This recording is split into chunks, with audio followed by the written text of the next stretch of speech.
Welcome to the Cohn Phone, Saturday Cohn Phone, 9:30 in the morning, a little earlier than usual. Usually go 10 to noon, but it's a really nice day. Got a beautiful wife. Trying to end this a little earlier, spend some time with her. Because I spent a lot of time with her yesterday. I forgot how much I like doing that.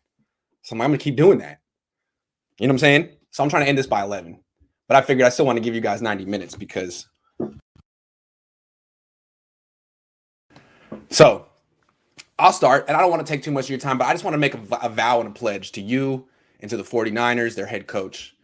We got about 5 weeks, 6 weeks to kill before training camp. And then in training camp, you know what I'm going to be talking about the whole time. Injuries. And you're going to hate me. So I already see in the comment section people saying, stop. Another video about the 49ers head coach. Stop. Stop doing it. We get it. Fair. I think that's totally fair. So I can't stop talking about the Niners head coach entirely, but I can't stop using his name. I mean, if I say it over and over and over again, it becomes grating. It becomes annoying. So I pledge I'm not going to say the 49ers head coach's name ever again, or for a very long time. From now on, his name is 31 and 36. I won't say 31 and 36's name for a very long time. Keep me to it. I'm going to try not to say it. If I say it, let me know I have to punch myself in the face, or I have to hit myself in the face with a Boston cream pie. I'm doing my best. I talk about 31 and 36 too much. He is a very important coach. He's the coach of this team, but he's 31 and 36. We don't need to belabor the point. I think I was going on yesterday with Rob Shu. What makes 31 and 36 so likable? Why do fans love him so much? Why is there this belief and trust in 31 and 36? It's because of his name. If he had any other name, he wouldn't have the same loyalty. So I'm taking the name away, man. You don't get that name anymore. Your name is 31 and 36, or we could call you Mr. Under 500, Mr. 5 games under. Either way, I think is more appropriate, because I'm tired of people saying they believe in 31 and 36. Why would you believe in something in that record? That's all it is. All I know is Bill Parcells said you are what your record says you are. So I'm taking that literally. If I was 5 games under 500, you wouldn't call me Grant. You'd call me Mr. 5 games under 500. But I'm way over 500, which is why I'm dressed in this Adidas Superstar track jacket and Oaklandish throwback hat.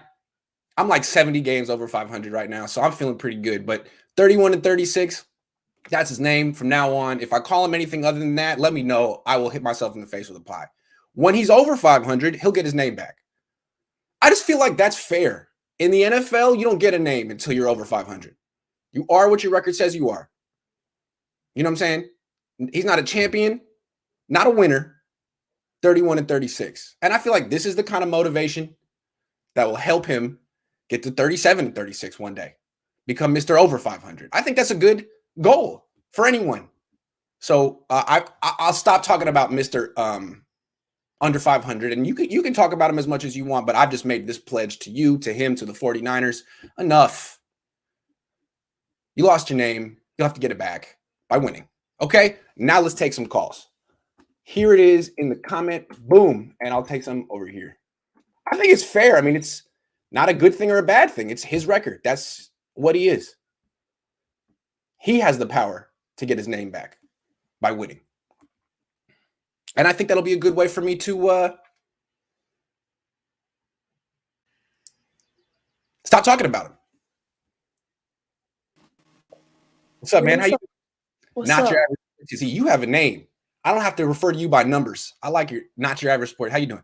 I'm doing good. How are you? Really good. Really good. See, the earlier time helps you out because you're over there in South Carolina. Well, I still slept in today, so yeah, it does. 14, I would sleep until 2:30 in the afternoon in the week on weekends. I would stay up till 4 on instant messenger, which you don't know what that is, and then you sleep until 2. It was good times. Yeah, pretty good. Yep. So, yesterday I was watching your show with Rob Shu, and he started talking about how Debo was going to have a 1,000-yard season. And as you saw, you showed my message. I was like, that's not very likely. Yeah, let's give realistic expectations for Debo Samuel this year. But then I started to look back at his college career, because I remember this. He played 4 years pretty much, but he played like 3 because his first year he got injured on like the first play on a kickoff return and then barely played after that. So we're going to say he played 3 years. And he's only been in the NFL 2 years, so he's coming up on his 3rd year. Yep. His first year, he played 10 games. So that means at South Carolina? Yeah, South Carolina. Okay. So that means he's only going to play around. That's like kind of translated to what he did in the NFL. Like he missed a couple games his first year, but he did also play the majority. Now go to his junior year. He played 3 games. Ooh. That sounds a lot like what happened last season. Yes. But when he came in, he had 3 touchdowns. Okay. Instant impact. Yeah. And then this is what my main point was. His last season in college, he played all 12 games. He had 62 receptions for 882 yards, 14 yards a catch, 11 touchdowns. Wow. 11 touchdowns. So he scored around just less 1 touchdown a game. Wow. He had 14 and a half yards per catch. Wow. Hell of a player. So that was which year? 2019? 2018. That was 2018. That was his last year. That's right before he got drafted. Okay. Yeah, and he only missed 1 game, and it was where the doctor said he was going to be questionable and he could play, but he was like, you know what, I'm going to go to the draft. So it's a contract year. It's like it was the bowl game. So he's like, I don't want to get hurt because I'm going to the draft. So that's why I stood out. The doctor said he probably could have played, but he said I didn't want to because I didn't want to, injure it more and then my draft stock get plummeted, which he honestly didn't need to with that great last season. So my main point was, look at how it went in college. Look at how, yes, he had that same injury history. You almost have to expect him to miss some time. It's just a question of how much. So what would your best prediction be for what he does this year based on the pattern of his career? Well, I feel like Brandon Ayuk this year, him and Kittle are going to take some, weight off his shoulders. A lot of targets, Trey Lance is also going to, he's going to be a different option. But my thing is Debo was never really a runner in college. In college, he only ran the ball 25 times, and he ran it 8 times in his last season. But I feel like Trey Lance's offense is going to make it so Debo doesn't have to do all the dirty work. Yeah. And Debo's going to be doing more of the wide receiver stuff. Yes. Seriously. He was dirty on slant routes and stuff in college. He was. Yes, he was. 42-yard touchdown against the Packers his rookie year. You remember that? That's what he was doing in college. Yeah. His first play of the second game in his senior year, he took a 75-yard slant route to the house. Yep. That's what you're going to see more of this year. Okay. All right. How many catches you think? How many yards? Real quick.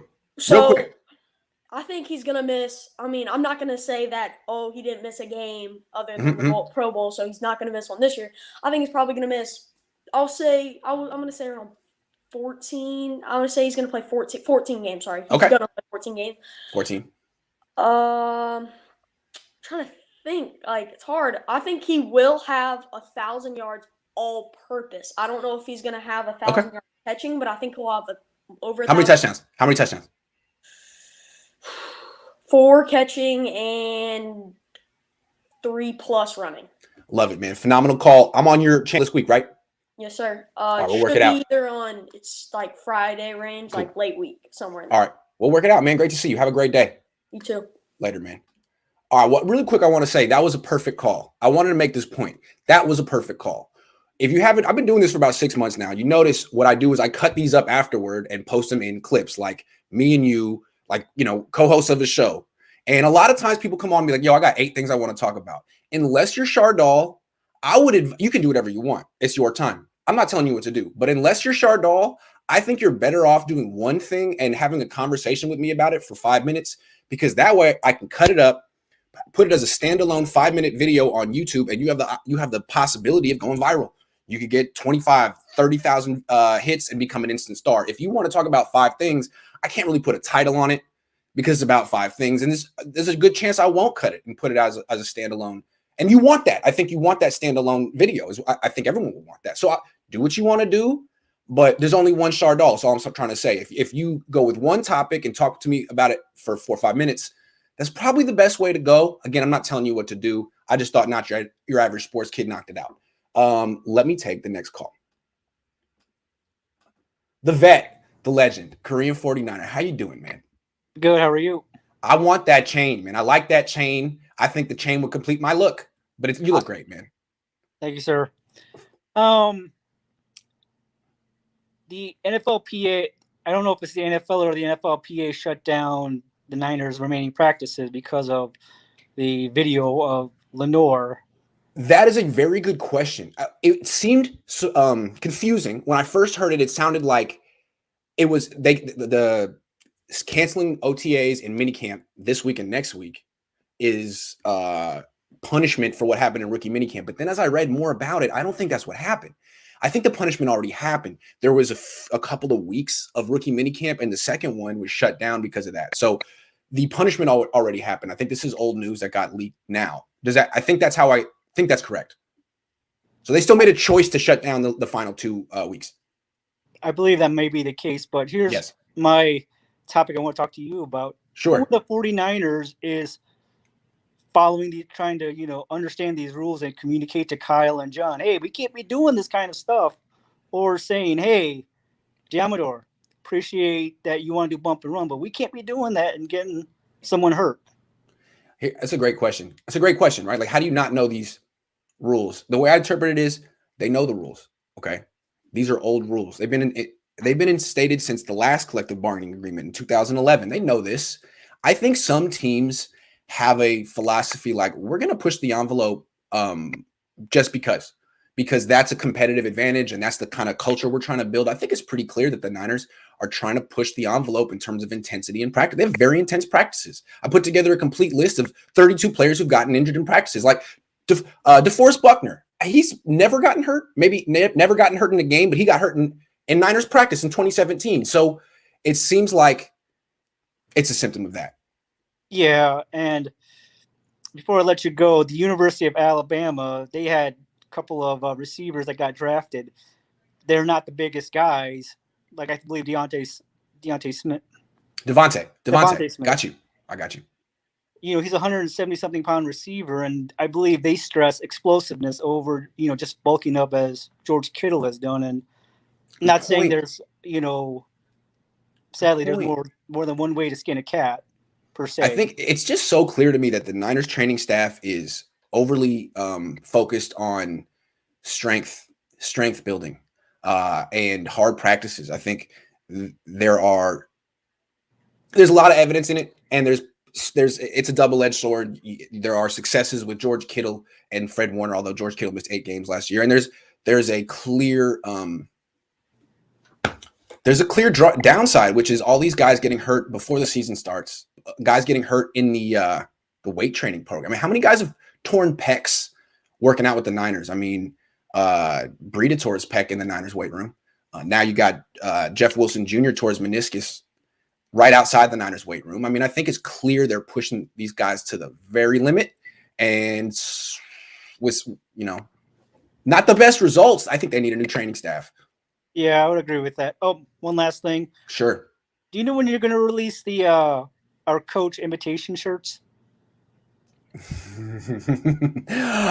You would buy that, wouldn't you? I should do it soon. All right, let me do it. I'm talking to Coach Johnston. He's done this before. He's in the Discord, and he's been sending me different pictures. I'm going to tell him that that's the one, and let's do it the next couple of weeks. All right. Let's strike while the iron's hot, man. Thanks. Thank you, Grant. Good to see you, man. Take care. A+ call for sure. Chase says Debo 56 catches, 800 receiving yards, Ayuk 90 catches, 1,000 yards, Kittle 80 catches, 900 yards. Won't be able to call in today, but you just wanted to get your opinion. Well, we just talked about it. That sounds pretty good. Here, real quick. Debo 56 catches, yeah, because he's gonna get a lot of rushes. Ayuk 90 if he stays healthy. I think people kind of overlooked his injury issues. I mean, he had a core muscle surgery. He got hurt last year. He's hurt this year. Kittle, yeah, I don't know, man. That's a good question, but the issue is when healthy. But yup, hold on. Martin.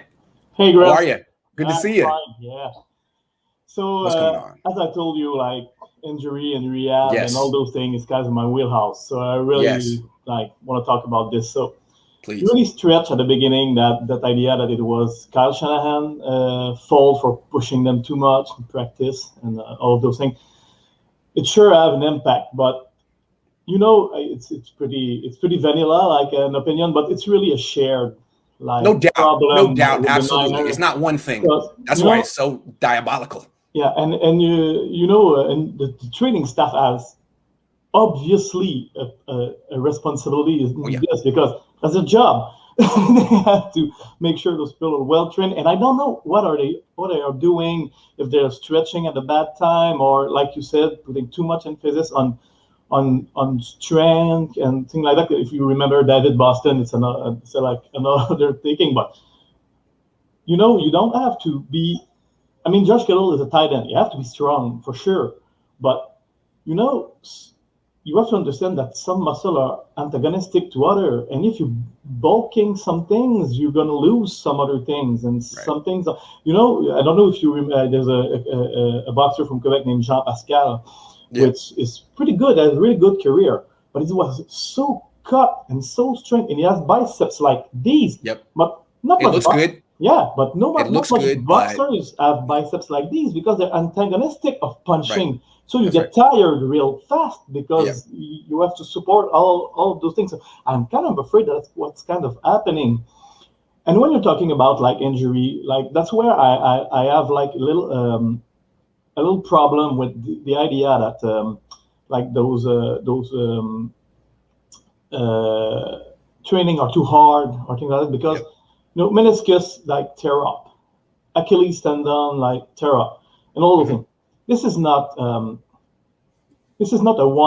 one-time deal. It's not true that more will have not tear this Achilles if you haven't done that particular thing on that day.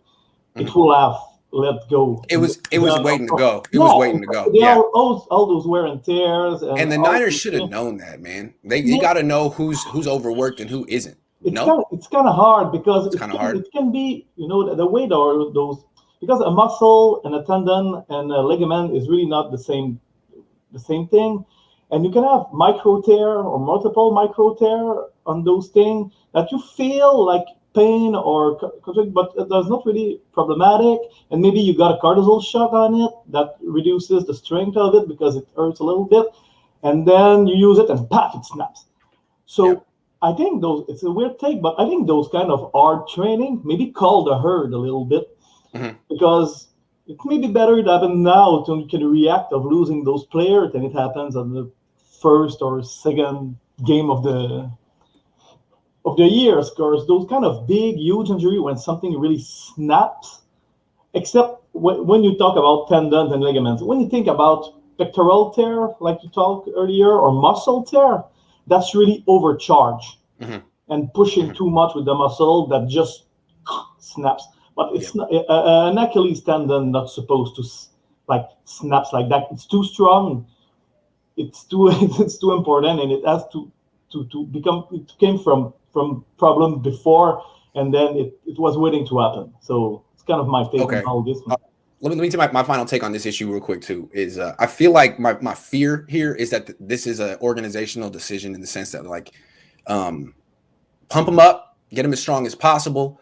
If a certain amount of players get hurt along the way in practice or the weight room because of it, you know what? That's just what's going to happen. And we're going to have basically a stronger team than other teams and a team that has more injuries than other teams. And these players are expendable. And if they get hurt, we'll just get the next guy in. And if we have a bunch of injuries, we'll use the injury excuse and fans will buy it. That's basically my cynical explanation of what's going on here. They want this. They've told their trainers, push them to the max. If they get hurt, we'll bring in. I mean, there's 100 guys going, 100 guys coming, and 100 guys here. I mean, they're replaceable, man. That's almost the way I look at it. But there's also a theory that really get like strong muscle protect the articulation from too much stress. So if your muscle are strong, it cause less stress on articulation because it supports better. So there's a lot of different ways to see. Like you talk with Will Blackman that says you have to stress like recovery a lot. So I think that's a really good way to do it because there's so much wear and tears and stress put on those players. But I think those training staff there's a lot of different way of seeing this and thinking those way of preparing the player, and maybe those guys have, or maybe it's an organic thing. Maybe like Kittle and a few guys are like gym rats and they're kind of leader in that, and they're it's just kind of an organic culture that's been. No, I don't think so, Martin. I don't. I got to take a next call. But what's happening is in these weight rooms in the NFL, guys don't go in and freestyle. They're not like, I'm going to do what I want to do today. It's laid out by Dustin Perry and the strength training staff. This is what you're doing. This is how much you're doing. It's all laid out. And for guys to get hurt under their supervision and under their programs is terrible. Martin, I got to take the next call. It falls on them. So got to take the next call. Thank you very much. Steven. Oh, wait, hold on. Sorry, B-Money. You're the next one. Steven, how are you? Man, I'm doing all right. Could be better, to be honest. What's going on, man? The whole injury thing with Scully, Tavarius Moore, all that, just a lot. Just thinking about that, like, what the hell's going on? Martin was right. I agree with that. Like, I was actually going to talk about that, so he basically took all the words out of my mouth. Go for it. Say what you want to say. Go ahead. No. It definitely is the training staff, but I also think it's partially on the players too, because we've all seen like them and videos of them working out in isolation, George Kittle, all that. Look at how they looked back then, and then look at how they looked during the season of last year and the year before. They were skinny. They were super lean. They were fast. They were mean. They're very aggressive. But the thing is that I don't know what SF is going for. I think they want to go back to how they used to be, which was smash mouth, very like aggressive in your face. I mean, you look at Patrick Willis, you look at Frank Gore, they're huge, but they also have like a lot of fat to them. And the reason for that is, to protect them from getting injured faster. That's why they stay on the field for so damn long. But the whole Tavarius Moore thing, that was just a huge red flag right there and there. Because like Martin said, the Achilles tendon, that thing is super durable. It's meant to, it's basically built to last. When you snap it, repairing it, even if you are a really great surgeon or not, that takes a lot of time. And then even then, it might not be like 100%. So something has to change. I think, yes, they want them to be super strong and like, literally the strongest people on the field. But that doesn't do a lot of justice because, you could have all this muscle, but there's no fat to cover you, so that way you don't get injured faster. Thank you. And again, that was my whole thing with Nick Bosa when they were. I didn't want them to draft Nick Bosa, and I was like, yes, he's very good. And look at his body, man. It's he could win a bodybuilding competition, but 270, no fat, like 4% body fat. He's gonna get hurt, man. It's more aesthetically pleasing than functional. Yeah. It's not as functional. Usually I'm in locker rooms. Football players aren't the most beautiful bodied people, man. They got some water weight, some flab here. They got a little flab. Oh, anyway, sorry, you cut out my bad. But it seems like the leaders of this team are all body beautiful, maxed out people like Kittle, Bosa, Ayuk. I mean, that's kind of like the culture they've built. And the thing is too is that because I used to do a lot of like calisthenics and everything. I used to be a personal trainer, so I used to have like very low body weight. My body fat percentage was super low. It was like at 6%. Nice. And I used to play soccer at the same time. But you know how easy it was for me to get injured? Yeah, like exactly. It was easy because I had no protection. Right. There's no room for error, really. So something for these guys to think about. And again, look at Kittle, man. We all think, Kittle's coming back this year. He's going to be great. His foot just broke last year running. What the hell was that? And he gets bigger and bigger every year, and he gets older, and he's put his body under more stress. And you see the videos he posts in the offseason. It's like, dude, chill. Just relax, man. You're 28 years old. What are you doing, dude? Don't get hurt in the offseason, man. All I got to say is if they really want like a really strong offense and a strong defense, look at how, like, let's say, for instance, use Kittle. Look at how Gronkowski looks. Dude was a beast when he was young and full of muscle, but he also had fat to him. That's all I'm going to say. Just even it out. Even it out, and we'll be fine. Good call. They need a new training staff, but I mean, I feel like the training staff is kind of under specific marching orders, so maybe they need a whole new approach. Steven, thank you. No problem, man. You take care. All right, take care. B Money, man. Sorry about that. I gave you the false start. How you doing, man? Hey, Grant. What's up, man? What's up, man? How you doing? I'm doing great. I'm loving the outfit. Thanks, man. I woke up late. I didn't wait. Well, I couldn't take a shower today, so I was like, you know what? I'm just gonna wash my face, brush my teeth, put a hat on, and I don't know. You're in Los Altos, right? Los Gatos. Los Gatos. I get those confused. Los Gatos is the one that's on the way to Santa Cruz, right?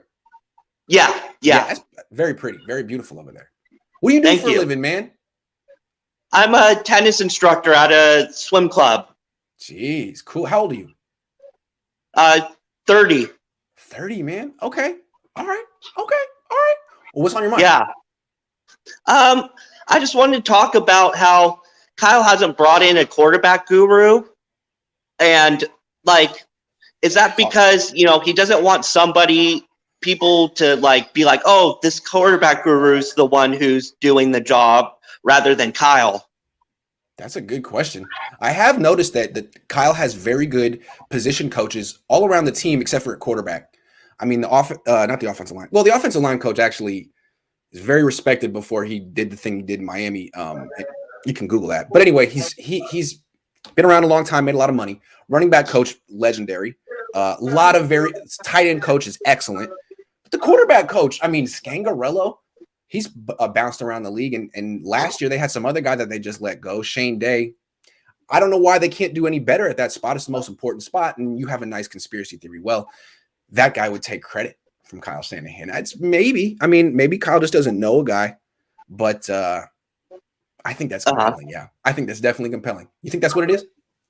Yeah. I really do. I think Kyle wants this to be him to be why this team is winning.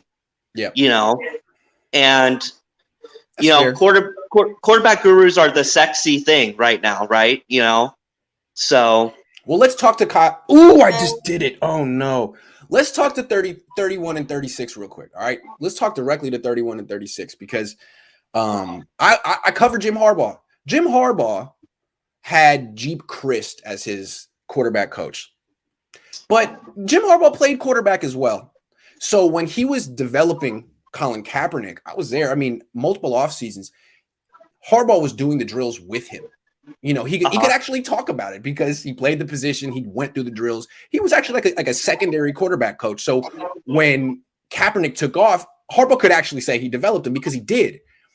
31 and 36. I mean, even if Trey Lance develops into a great quarterback, it's not like 31 and 36 does any one-on-one time with them. It's all Scangarello. So yeah, I guess you got something to that. Yeah, maybe 31 and 36 is a little threatened, and he should bring in a better quarterback coach. Even Harbaugh brought in a guy named George Whitfield, like a third guy, an independent guy, brought him to camp pretty much specifically for Kaepernick.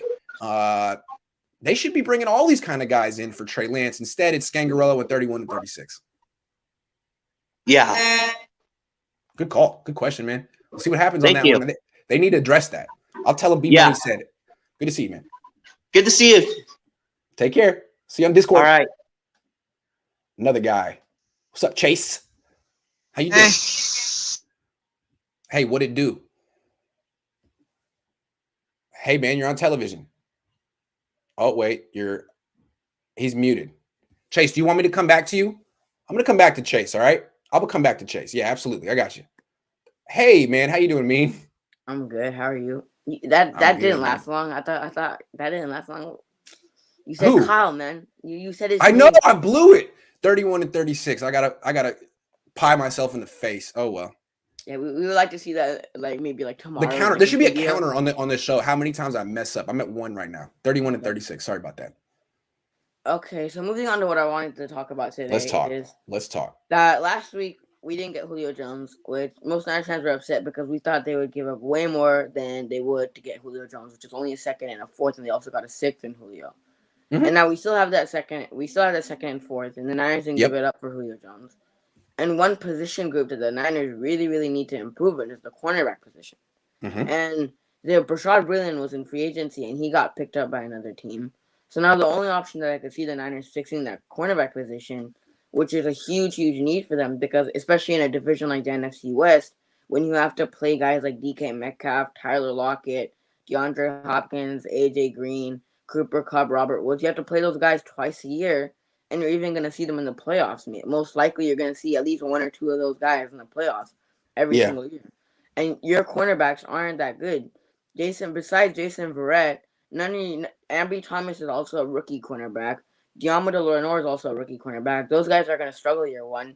And they're third and fifth round picks. What are the likely chances that they're going to be amazing cornerbacks? I'm not saying they don't have potential to be amazing cornerbacks, but what are the odds that they're going to be amazing cornerbacks year one and lock down guys like DeAndre Hopkins, DK Metcalf, Tyler Lockett? That's not very likely.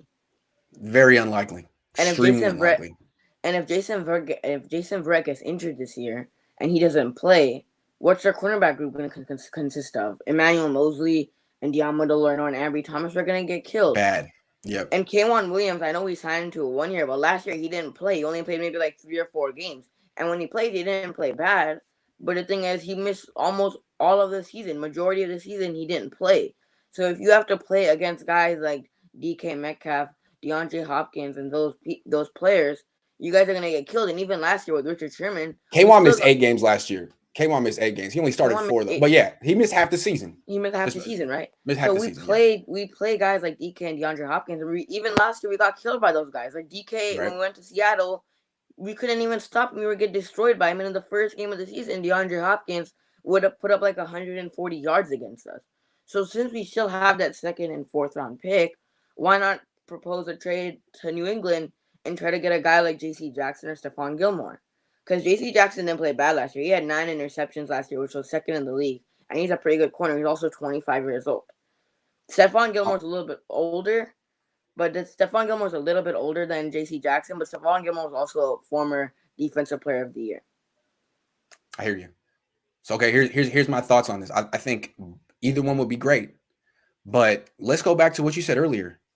Rashad Breeland was available, just signed with Minnesota, right? He was out there, signed 1 year, $4 million.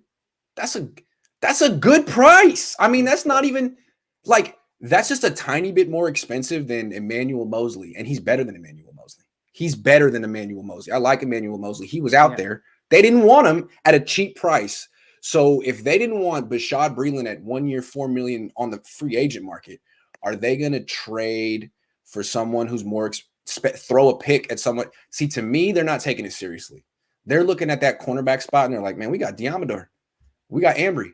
We got depth. We're good. Mm-hmm. They could have had Rashad Breeland right now and they let Minnesota get him. I mean, Zimmer's no dummy. He knows what he's doing. He always has good DBs over there. It's a missed opportunity. So, yeah, I think what you're saying is real smart. Just like what you said at the beginning. Rashad, we were talking about Breeland a couple of weeks ago, but let him go. I don't expect the Niners to do this. They're gonna wait and be reactive. Right? If Mosley gets hurt, if Verrett gets hurt, they'll be like, crap. Let's see if we can trade for J.C. Jackson now. That's my prediction. The thing about if you do that and J.C. Jackson balls out in New England, then his price is going to go way up if you trade it for him right now. And like Rashad Breeland thing, what makes me more upset that we didn't sign him is that didn't you guys trade away DeForest Buckner to save that extra $3 or $4 million? Yeah. Didn't they trade DeForest Buckner to save the extra $3 or $4 million because you didn't want to pay him $3 or $4 million? And you still have that $4 million, and you decided not to sign Rashad Breeland. So then why'd you trade Buckner if you didn't want to? Why'd you trade Buckner? You could have just given that $4 million if you didn't want to use it for Rashad Breeland. Or I love how you always get right to the point. You're right on that. Now you're gonna have. Now you're hoarding cap space. Yeah, like why? Now you're gonna have to trade for a guy like J.C. Jackson and Stephon Gilmore because Jason Verrett is most likely gonna at least miss 3 to 4 games. I'm betting on it. Jason Verrett's gonna miss 3 to 4 games next year. It's a good bet. He doesn't. The Niners. I would if he balls out next year and the Niners he wants like a $3 or $4 million 4-year contract. No way. I would only give him a 1 year because I don't know how healthy he's gonna be. He doesn't play bad when he plays, but that injury concern. We don't need more injured players on our team. And the fact that is the cornerback position in the NFC West is very, very vital to our team because we have guys like DK Metcalf and DeAndre Hopkins who are easily top 15 receivers in the league. And our wide receiver core is garbage. Our wide receiver core is the worst in the division. It's not bad. Our wide receiver core isn't bad. Deebo Samuel and Ayuk have potential, but compared to all the other teams in the NFC West, our wide receiver core is nothing compared to those guys. And I understand you might disagree with me in the chat. People might disagree with me, but would you rather have guys like DK Metcalf and DeAndre Hopkins compared to Ayuk and Deebo Samuel? No. DK Metcalf and DeAndre Hopkins make Ayuk and Deebo look like nothing. Make them look like backups. So that cornerback position really needs to be addressed. And since you guys didn't sign Rashad Brilliant, Jason Verrett's most likely going to get injured. K'Wan Williams most likely to get injured. And you're going to have to go up against guys like DeAndre Hopkins. And you guys are going to get stuck because you guys don't have any corners. And Diamador Lenore and Ambry Thomas are going to struggle against those guys. And by the time the Niners make a move for a corner, J.C. Jackson could have gotten traded already. Gilmore could have gotten traded already. They've waited and lost Breland. Even if they wait, right? If he balls out and has like 3 interceptions, 4 interceptions, and then the price is going to go way up. They're going to ask for a first-round pick. That's true. If you trade it for him right now, which is smarter, then you're going to only have to give him maybe a second and a fourth, and if they want more, trade maybe like McGlinchey or someone like that. But if you wait till the season and he balls out and plays absolutely amazing, you're going to have to give up a first-round pick because Bill Belichick is not dumb. Bill Belichick knows how to trade for players, and he knows when it's the right time to trade this player and when it's not the right time to trade for this player. So Bill Belichick is not dumb. You don't like to trade stuff with Bill Belichick. Trust me. They already lost once trading with Bill Belichick for Jimmy Garoppolo. I mean, great call. Thanks for calling in, man. Have a great Saturday. I'll see you tomorrow. I'll see you tomorrow. All right, man. See you tomorrow. Real quick, someone's asking, is this a Giants hat? No. It's a Oakland. It's a Bishop O'Dowd hat. I got it at Oaklandish in Oakland. And I think it's an Oakland Oaks hat, but it's Bishop O'Dowd colors, so I loved it. I'm just gonna call it a Bishop O'Dowd hat. I don't rep the teams in the Bay because I rep myself. I am the walrus. Cuckoo choo. I don't believe in the Beatles. I believe in myself. John Lennon said that. I think I just got that from Ferris Bueller. So yeah, no, it's an O'Dowd hat. What's up? Oh, hold on, Chase. Wait, hold on, Chase. Hold on. Wait a second. Hold on. What's up? Hey. So my first question is forget what I was supposed to ask. Hold on. Let's start over. You're putting too much pressure on yourself right away. Too much pressure on yourself. Let's start over. We're just talking, man. First of all, how you doing? I'm doing great. How was your week? Good. Did you work all week? Yeah. Hey, when you're at Great America, are you at the Grizzly or are you at the front gate? No, I don't work there. Oh, you don't work there anymore? You just like, oh, okay. All right, hey man. Personal life. I'm not trying to pry too much. I'm just trying to visualize a day in the life. So my first question is, what are your thoughts of the 49ers signing Trent Sherfield to a 1-year deal? Good question, man. I knew you were going to ask me a question like that. I've seen him in practice a few times. Trey Lance throws to him a lot. He was on the Cardinals. Kyler Murray threw it to him a little bit. I think he's a special teams guy, man. I think if he makes the team, it'll be as a special teams guy. And frankly, I don't expect him to make the team. I think he's like 7th or 8th in line at wide receiver. Maybe if they keep 7 wide receivers, he'll make it. What do you think of Trent Sherfield? Do you have any thoughts, feelings, takeaways? You're muted. There you go. I'm looking forward to that move. It's gonna be really exciting. He's gonna add to the wide receiver depth. Already the great wide receiver that the Niners already have, he's gonna add to it. Do you think he's a sleeper? Kind of like build upon it. You think he's a sleeper? What they have already with Ayuk and all the great people they already have. Yeah. So yeah, that's gonna be great. He's better than the last Trent they had. Trent Taylor. Sorry, keep going. And the second question is, what are your thoughts of the 49ers signing the Minnesota Vikings player Justin Jefferson? And say it again. Justin Jefferson from the Vikings? The Niners are looking to get him. How do you think that? Do you agree with that, or do you not? Where did you see that the Niners are trying to get Justin Jefferson? Justin Jefferson? Yeah, where'd you see that? I don't think they're going to get Justin Jefferson, man. You don't think they're going to get Justin Jefferson? I don't think they're going to get Justin Jefferson because Justin Jefferson's really good, and he's in his second year. He's on the Vikings. I can almost guarantee that the Vikings will not trade Justin Jefferson. Now, the Niners signed Tony Jefferson. Is that who you're thinking of? Yeah, Tony Jefferson. Tony Jefferson. There you go. That's why we're a good team. I was getting the Jeffersons mixed up. I get the Jeffersons mixed up too. I was thinking of Tony Jefferson, and then I said, how can they get Justin Jefferson? I'm mixing up my Jeffersons here. Isn't that annoying? Getting my Jeffersons all mixed up. I get my Jeffersons mixed up all the time, man. Justin Jefferson is a wide receiver for the Vikings. Tony Jefferson is a safety for the 49ers. And the third question, how do you think the 2021 49ers season will look like? Ooh, how is it going to look? Man, I'm starting to get in terms of wins and losses. Oh yeah. Well, when the schedule came out, I predicted 11-6, but now I'm starting to feel like they're all gonna get hurt again, and they're gonna finish the season like worse than that. What do you think? I think it's gonna be a pretty good. It's gonna look pretty good. Pretty good. I don't know how it's gonna look like because I have to assess how well the season's gonna turn out to be. True, you got to make your assessments and your calculations. Yeah, you haven't done the homework yet, but neither have I. It's early, man. More people are going to get hurt. We're going to learn. We're going to get more data, and they'll be able to do the calculations. And the last thing is that tomorrow I want to go on at 10 o'clock tomorrow for the Cohn phone, but I have something at 10:30. Is there any possibility you could push me to the front of the line tomorrow? I have something to do at 10:30. Is there any way you can put me to the front of the line and make me go first because I have something to do at 10:30? You got and it. I have to, and I mean, absolutely. I have something. So, is there any possibility you could push me in the front of the line and get me first, and then help the other people who want to also call in tomorrow? I think I can do that for. You could put me in the front of the line. Like, yeah, I think what time? What can you do for me tomorrow? Because I have something to go at 10:30, so I won't be able to stay on for too long. I'll probably be able to stay on for like 30 minutes, probably 20 minutes at least. Probably. Could you do something for me? Because I would really appreciate if you could do something for me. You're like going to be the greatest person in the world if you did that.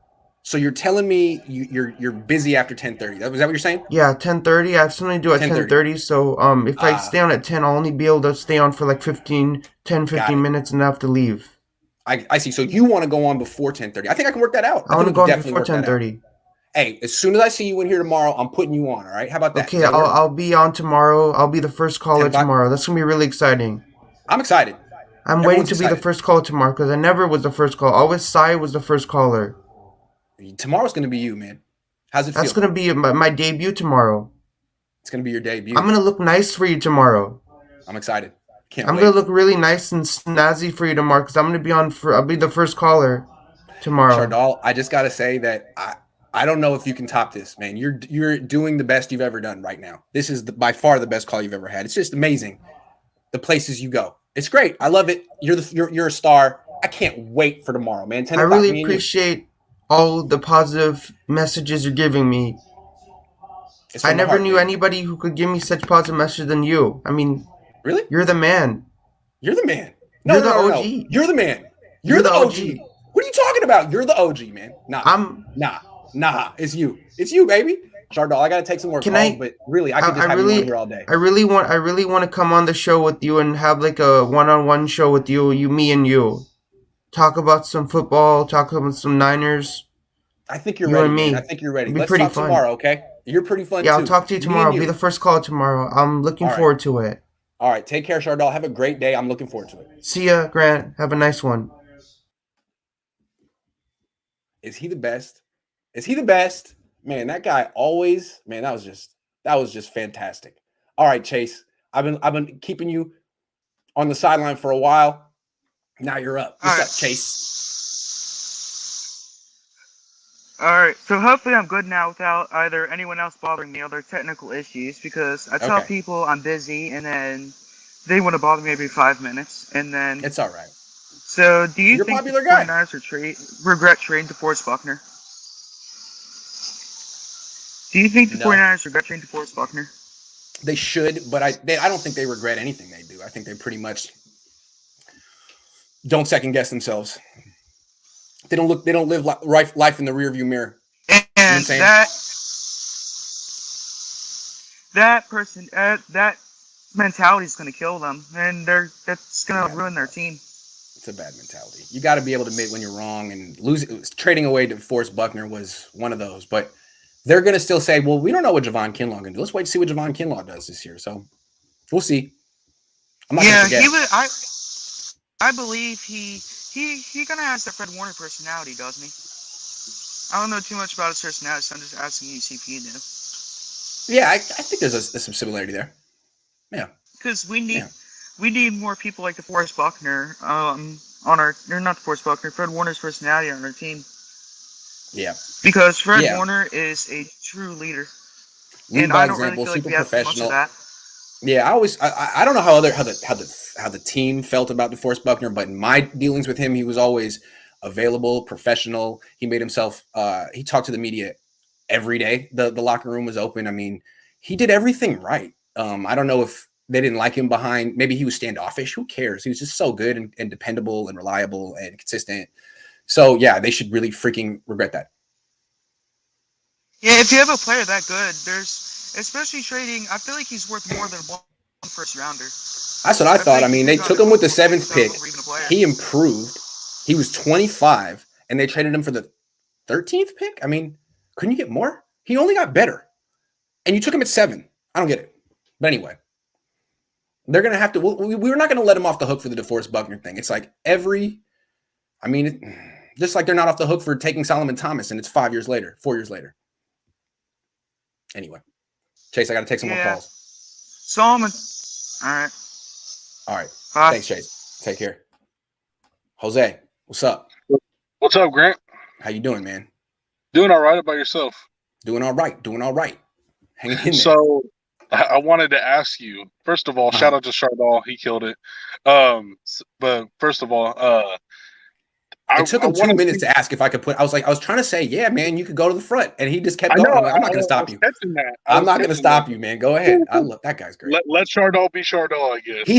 He's got such a good feel for entertainment, man. It's like every time he goes in, it's just never boring. I love that guy. Anyway, let's talk. It's not the Grant Cohn show without Chardal. He totally takes over. He's such a natural. He could have a million subscribers on YouTube, no joke. Anyway, what's up? So I wanted to get your opinion. Is Fred Warner the best linebacker in the game right now? Yeah, it's a good question. I would say no. I think he's top 2, top 3. And my esteemed colleague Vish is very, very passionate that the best linebacker is Levante David. And I'm more like the Rube who likes David's running mate, Devin White. People say that Devin White isn't as good as in coverage. I don't know, man. I just feel like that guy. I haven't seen someone run and hit like that since Patrick Willis. So basically, your guys is like 1 and 2 is Levante David and but I mean, Warner's great, and a lot of what makes him great is intangible things: how smart he is, how he gets the team lined up, how he's a quarterback on the field. Does he run as fast as those 2 guys in Tampa? No. Does he hit as hard as those 2 guys? No. Is he as good in coverage? Maybe better. I mean, he's right there. I just feel like if you're talking about those 3 guys, you really have to split hairs they're maybe probably all in the same tier. And then Bobby Wagner's right there too. Exactly. You can't forget about Bobby Wagner. And then where would you throw Darius Leonard in that? Oh, damn. Him too. Yeah. I mean, he's right there too. Yeah. He's right there too. Yeah. The 5 of them. The 5. They all have different strengths and weaknesses, but I respect David a lot, Levante David. I mean, he was one of my favorite linebackers for a long time, still is. I wouldn't say he's done it a long time. Yeah, he's done it a long time. But he's definitely in the top 3, top 5 conversation. I wouldn't say he's exactly the best. It's just kind of like recency biased, I would say. Like a lot of people are now finally recognizing him because the biggest problem with his career is that no one knew who he was because he was in Tampa. The forgotten land, basically. So now he's been getting a lot of that recognition because of, how they went on that run this last year. Yeah. Because Brady's there. Everyone's like, wait a second. Who's on this look defense? How good this guy is and how good that guy is. Who's Brady's there. So absolutely. I'm not sliding him.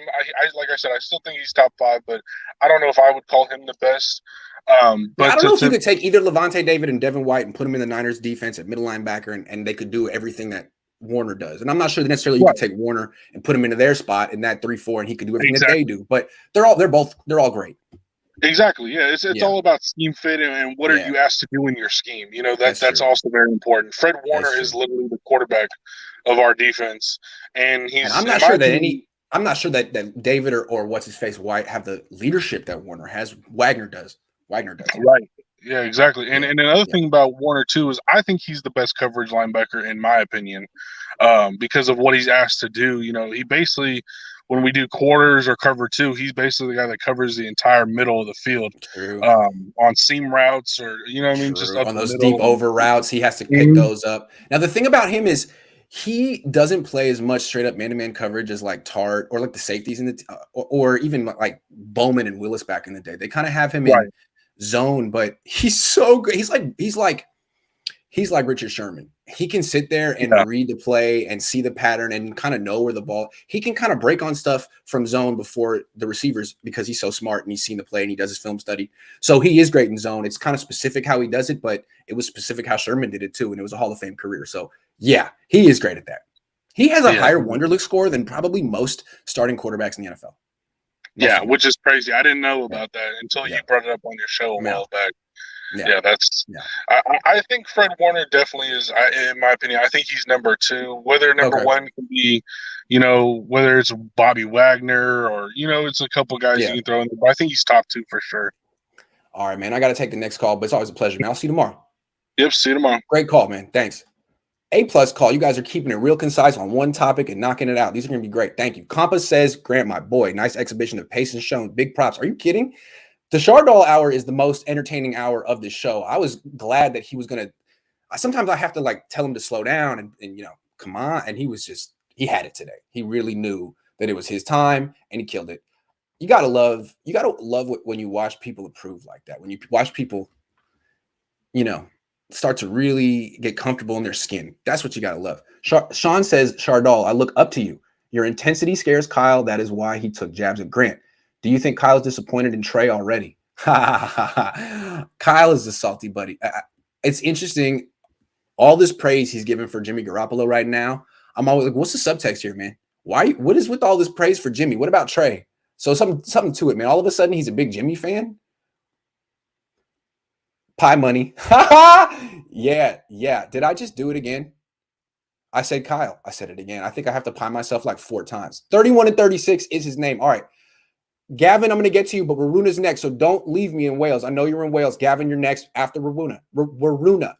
Sorry, I misspoke. Waruna, great to see you. Yeah, great to see you too. How are you? I like your hat. Thank you. Okay. So doing good today, yes. Yeah, what's on your mind? So last week, basically after the injuries, you said that Kyle is the one who's responsible for this mess. Yes. But I have a different take on that. Okay. Before I tell you what it is, I would like to ask one question.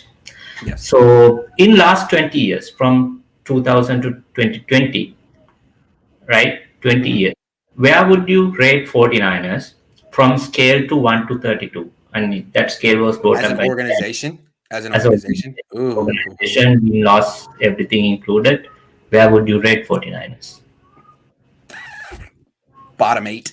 I mean, they did make 2 Super Bowl appearances, but they've been through so many coaches, so many quarterbacks.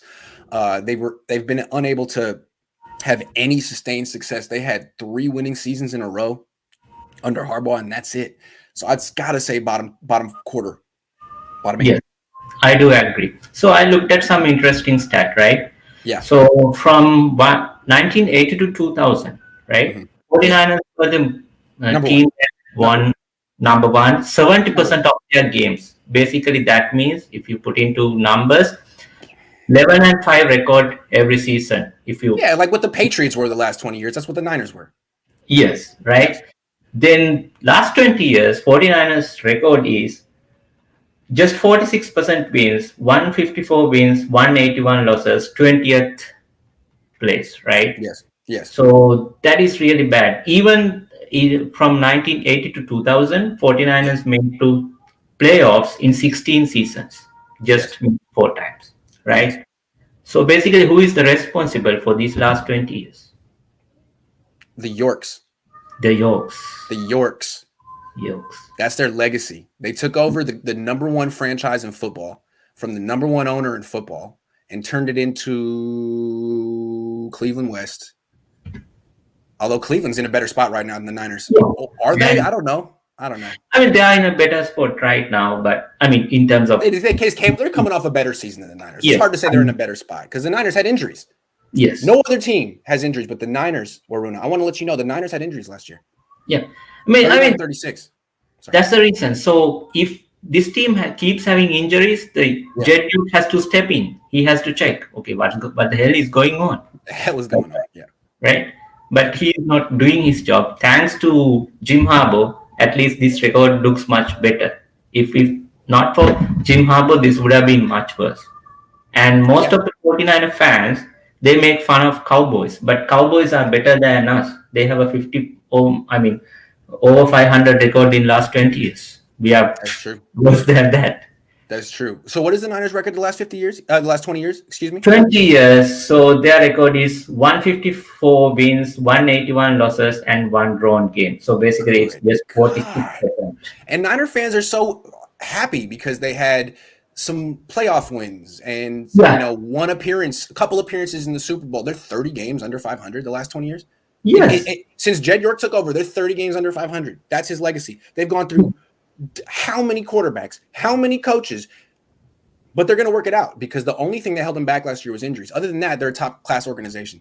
Except for the last 20 years of evidence. Other than that, they're a top class organization. And they ruined Alex Smith's career as well. So what you're saying is like, don't just put it on the training staff. Like it's so much bigger than that. It's not training staff. It's not the coach. It's the ownership. Rots from the head. Waruna, very, very good. Thank you very much. It's always a pleasure. Will you be here tomorrow? Hopefully, yes. Okay, cool. I will too. Because no one knows that you're even going to be alive tomorrow. But if we are, take care. Okay, thanks a lot, Grant. See you. Okay, Gavin. What's up, Grant? How you doing? Look at you. Welcome to Wales, mate. This is Wales. What time is it in Wales? It is, oh, mate, I can't tell. 25 past 6, mate. There you go. It looks gorgeous. Is that that's Wales here. Nice. I feel like I'm in Wales right now. That's cool. Hey, you press mute on your own thing. Unmute yourself, buddy. Gavin, press the little thing. Yeah, I got you. Can you hear me? There you go. Of course I can hear you. Yes. Come on then, Wales. Let's have it. Yes. You watch the game earlier, Grant? What? Did you watch the game? Which game? The European Cup. Did you watch the European Cup? Wales, Switzerland? No? Well, I'm repping my Wales top. Repping the Wales. Did Wales win? Come on. It was a draw. Wales went 1-0 down, and then we equalised in the 75th minute. Keep for more. Yes, mate. We love it. Like soccer, dude. Okay, what's on your mind? Let's talk American football. Yeah, you can, like, I got one question, like, and it's a burning question. It's been ripping at me all day, it has, mate. Like, what is... Dude, you muted yourself again. Gavin, you muted yourself again. Oh, my God, I'm terrible, Grant. I'm absolutely terrible. Right, what's more of a danger to the 49ers next season? Kyle Shanahan or COVID-19? Kyle is going to get these guys more hurt than COVID, man. I think the vaccine's out there. 50% of them got it. The rest of them could get it if they want. Kyle is the one that's going to get them hurt in practice. That's why I think it's very smart that Nick Bosa stays 3,000 miles away. He's in Florida. He's like, you know what? I'll be back when the game starts because that's very dangerous what you got going on. It's extremely dangerous. He didn't say that out loud, but I'm guessing that's what he's thinking. Yeah. Yeah. There's no way on earth I'd be on that training camp at all. Dustin Petty got about as much idea as he's doing. I'm gonna Scooby. I have not got any faith in him at all. I think we should fire him and hire a beast striker. Just get a beast striker and he'll do a better job than Dustin Petty. Serious. Yeah, I think whoever's doing strength and conditioning for the Wales soccer team could do a better job than Dustin Perry. I could do a better job, yeah. Do you mean get the guns up, yeah? Do you mean, like, Grant, that's all I wanted to say, right? I want to say thank you by putting me on the show, right? I want to give a shout out to the Discord community, right? Everyone in there who's supporting Wales earlier, tuning on for Wales. Thank you very much. It means a lot. I want to give a shout out to Alan Owens in the chat, right? Yeah, this guy, call in, mate, call in. We love you. We don't want to hear from you. We do, like, right? Call in, bruv. you mean? Right? But that's what it runs, right? You keep on trucking, buddy. You're the one. You too. You too. Right? Hey, go Wales. Go Wales. Go Wales. Go Wales. Wales. Wales. Wales. Yeah. Hey, that was. Hey, you got to top that. That was pretty good. The thing about Gavin Cartwright is I've never seen him before. He used to call in without his thing, and I almost wondered, like, is this guy really from Wales or is this like the Jerky Boys? No, he's really from Wales. That's the real thing. The real deal. What you know about Wales? They speak a different language over there. What you know about Welsh? I learned that in Ali G show. You don't even know about the Ali G show. I bet none of you guys know about the Ali G show. Benjamin Camperman has never heard of the Ali G show. Hey Ben, have you heard of the Ali G show? No, absolutely not. It's okay. How you doing, man? Like my new mic? Yeah. Oh, we got Joe Shasky after you. What? Sorry, we got this. I laughed so hard when he was like, because my dad's a really big Dutch fan. Oh, yeah? Because he's from the Netherlands. Oh, yeah? And so I laughed, so I was like, anyways, what I wanted to talk, what? Yeah. Anyway, let's talk. What I wanted to talk about is Brandon Ayuk. Okay. A lot of people, I just finished eating, but a lot of people think, Brandon Ayuk, he's going to be this great Pro Bowl receiver this year, right? Mm-hmm. And I was thinking, it really all depends on what chemistry you have with the quarterback. Good point. Because if you don't have that chemistry, like Jimmy Garoppolo and him, he didn't fit Jimmy Garoppolo's quota. He's a downfield player. We can all see better with Mullins and CJ. Yeah, and so I'm saying, like, he's not going to make the Pro Bowl with Jimmy Garoppolo. That's a very interesting point. So if we're doing realistic expectations for Brandon Ayuk, first of all, it depends on who the quarterback is. And if it's going to be 17 games at Jimmy, then it's going to be 17 games of Brandon Ayuk getting open down the field, not getting the ball. Yeah, and here's the thing. That's what I'm trying to say. Like, it all depends on the chemistry of the quarterback and the receiver. I think, would you say if Trey Lance were the starter, would you say he would make the Pro Bowl? As a rookie, I wouldn't predict that, maybe, but I think eventually, as he gets his feet underneath him, his skill set matches up with Ayuk's skill set very well. Well. Very, very well. So that should be a nice combination. I don't know if Jimmy Garoppolo and Ayuk. I've seen Ayuk jumping up and down so much on film. Like, it's like, yeah, man, I'm sorry. You don't play with Ben Roethlisberger. The thing is so I would pump the brakes on this year's Pro Bowl, but I think, I don't know. I loved Ayuk, but what are your, how many yards do you think he'll get? He got 96 targets last year, man, in 12 games. 96. I mean, this is a guy who could get 150 targets this year if he stays healthy. He could go crazy this year. My question is he going to stay healthy? He had a core muscle surgery coming out of college. His injury history is kind of under the radar, but it's there. So if he plays 17 games, I think he could go kind of nuts, even if it is Jimmy Garoppolo. I don't know. Yeah, and let me see. I think he's going to kind of be like Chris Godwin was before Tom Brady came there. I think he had 80-something targets. Okay. No, 80-something catches. Okay. Almost made the Pro Bowl. I could see him being around the 850, 900 range. Okay. Ben, I got to get to the next call. Yeah. Because dude's been waiting how long? Subscribe to my channel, guys, The Camper Report. And I'm probably going to do a video later on this today. So, did you see my video with Eric Crocker? No. Oh, I hooked you up, though. Thanks, Hey, congrats. I'm glad he came through. Eric's a great guy. I'm going to watch it. Yeah. Okay. All right, take care. I'll send it to you. All right, man. Thank you. All right. I didn't see you, man. Good. Hello. What's up, dog? Right now. What's up, dog? Where are you calling from? I got my Jedi look going. I'm just chilling, having my coffee, hanging out. I'm honored that you called in, man. How you doing? Life. What's up? Actually, this is the best show I've ever seen in my entire. You got 7 or 8 people that need their own radio show locally. I'm dead serious. People don't understand. I mean, this is how you got your start. You were the top caller on Damon Bruce's show, and look at you now. So people take this seriously. These people are listening. Serious stuff. And you know what's funny is it takes a long time, but you need the reps. And hell yeah.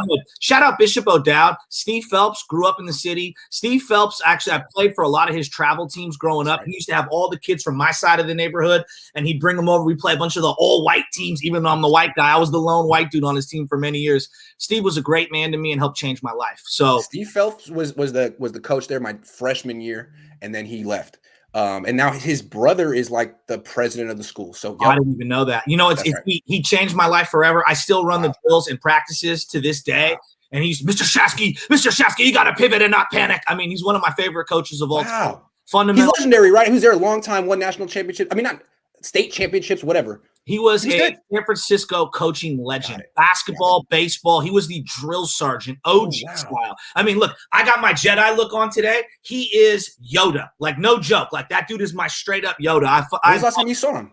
What's that? When was the last time you saw him? I didn't see him. I heard he passed away, and I hadn't seen him in 10 years, and I was devastated because his kid Chris was a year below me in my cousin's class. Anyway, just Bishop, shout out Steve. He's a great man. I want to do rapid fire with you. Let's do it. I got Niner takes, and I'm going to squeeze in some stuff because I want to know about Grant Cohn. Okay, all right, let's do it. Let's do it. Boom, boom here. All right, Jimmy Garoppolo. What is the high and low water marks for Jimmy Garoppolo coming into this season? High water mark is an improvement on 2019. High water mark is that last year was a fluke. He got hurt. People dumped on him too much, and he's going to come in here in year 4 with the offense and just do better than 2019. Stay healthy, put up 30 touchdowns, 10 picks, and 4,000 yards. I think that's the high water mark. Okay. Low water mark, he gets hurt week 2 like he did last year. He got hurt week 3 in 2018, and then he got hurt his second start in 2016. I mean, he's out quick. He cannot protect himself. He can't move, and he's brittle. That's the low water mark. Yeah, I have no idea what he's going to do this year, Grant. Like, you could pick so many different scenarios, and I don't think any of them is wrong. All right, favorite place for Grant Cohn to go vacationing. I like to go up to the Russian River. I got to get out the city. I got to get in the redwoods. I like a little bit of the heat. I like the water. What's the favorite spot for you to go vacation? Okay, I got 2. If I'm going north, I like Sea Ranch. I know you Sea Ranch, bro. I love Sea Ranch. I know you go to Jenner, right? You go to Jenner. Walala. Yeah, so Sea Ranch is just like 45 minutes past Jenner. Exactly. Walala, it's so nice and like it feels like you're 1,000 miles away. Nothing, like none of the cell phones work. It's very serene. It's a place where you can get in touch with yourself. I like. And then if I'm going south, I just went there for the first time. But a month ago, I was in Palm Springs it was hella fun. I like Palm Springs. It's real warm. It's super bougie, which you know what I'm cool with. I like Palm Springs. Yeah. My wife can go shopping too down there because they got a ton of outlets. So there's a little something to do. You got to have restaurants. Like for me, I'm not a camping dude. As you can see. All right, bro. I'm trying to relax. You got to have bathrooms and restaurants, dog. Otherwise, it's not fun. No. I'm not sleeping on the rocks, bro. All right, let's bang through this. Trey Lance. Who is Trey Lance right now? Like, what is he as a player? You've seen him. You've seen all these different quarterbacks going way back. You've seen the Nate Davises. You've seen all the different Troy Smiths, all these fraudulent quarterbacks. Yeah. Who is Trey Lance today? Not what he's going to be today. Yeah. Today, he is a very young kid who will wow you multiple times a session. If you watch him for an hour, he'll make 4 or 5 plays. You're like, wow, rolling left, fading back down the field. I mean, he does very high level stuff. Josh Allen, Carson Wentz, like, wow. And then he'll also have one wow bad play where he'll throw one and he'll miss way high. You're like, wow, you're a professional quarterback. You just missed. But I mean, I feel like Randy Johnson had a little bit of that when we were kids. Yes. He would just miss every once in a while. I was like, all right, well, and Nolan Ryan was a little bit like that. I think that's who he is, and he'll have to iron that out. But he'll always kind of have maybe one throw a game where you're like, Trey, how did you miss by that much? Well, that's Trey. When I sit in the end zone for every single game, you just see teams play them in the middle of the field because the majority of their plays are in the middle of the field, and they cannot throw outside the hashes. A, they don't have a possession wide receiver to go out to the outside of the outer boundaries. And then B, Jimmy is unwilling to throw the ball past that far. And also, to be fair, their offensive line didn't give him enough protection to do so. One of the things that people forget about Colin Kaepernick, that first game, not the game where he came in against the Rams where they tied. I was at that game. He looked awful. Jeff Fisher ran 2 fake punts. It was unbelievable. I'm talking about the Colin Kaepernick game against the Chicago Bears. The first throw to Kyle Williams. Oh, my God. You can stretch the field vertically to the outside. That's the area that I think that they can really unlock the offense. No doubt. I mean, the first throw I saw from Trey Lance in 7-on-7s last week was a deep throw up the sideline to Kittle. Only time I've ever seen Jimmy even attempt that throw was in the Super Bowl. He hit it, but it didn't count. And Jimmy just doesn't throw those things. And Trey Lance makes a point. He's going to expand the offense entirely. It's going to be a whole different thing. Yeah, I don't want to play them. They have to fight the urge to play him too soon. Just play Jimmy. I want to win now and try to develop and then play the kid. I feel like it's going to be real hard. It's like getting a new toy on Christmas. You got to play with it right away. But you got to put him. You got to put it down. Don't put it up on the shelf because you want his first experience to be overwhelmingly positive. Well, that's just what like Kaepernick's was. Harbaugh put Kaepernick in. Remember that game against the Green Bay Packers? Oh, yeah. He ran before halftime to put David Akers in a position to hit a field goal. You can use him in red zone packages. This is an awful red zone team. This is like, look at the raw data. Awful. They have no targets. Here's the thing. I'm watching Devontae Adams, and he's a superstar. They move him in motion to get him so many easy touchdowns because there's so many Aaron Rodgers highlights packing up. Where is the creativity, Shanahan? Move some of these guys. Use Kittle like a chess piece. Yep. I'm with you on that. Let me get favorite movie of all time. All right, I'm a Scarface, Godfather 2 type of a guy. I also love ridiculous movies. I love the Dumb and Dumbers. Like I love a little bit of everything. Friday we just reviewed with Kate Scott on the Morning Roast. What is your favorite movie of all time? And that's a tough one because there's so many different genres. Okay, well, I think the best movie of all time is Godfather 2. Although you could also argue Godfather 1. I mean, it's hard. Godfather 1 has more iconic moments. Godfather 2 might be more artistic, although they're both great. It's hard to say. The way they go back and forth, Grant, in number 2 is just brilliant. I mean, it's just brilliant. And all the stuff in Italy, the Robert De Niro stuff is just fantastic. Personal fave, though. Yeah. I'm going to go with the personal fave. It's a movie came out 20 years ago. It's called Ghost Dog. I don't know that many people have seen it. It's one of my personal faves. It's with Forrest Whitaker. I'm writing this down. The soundtrack is by the RZA.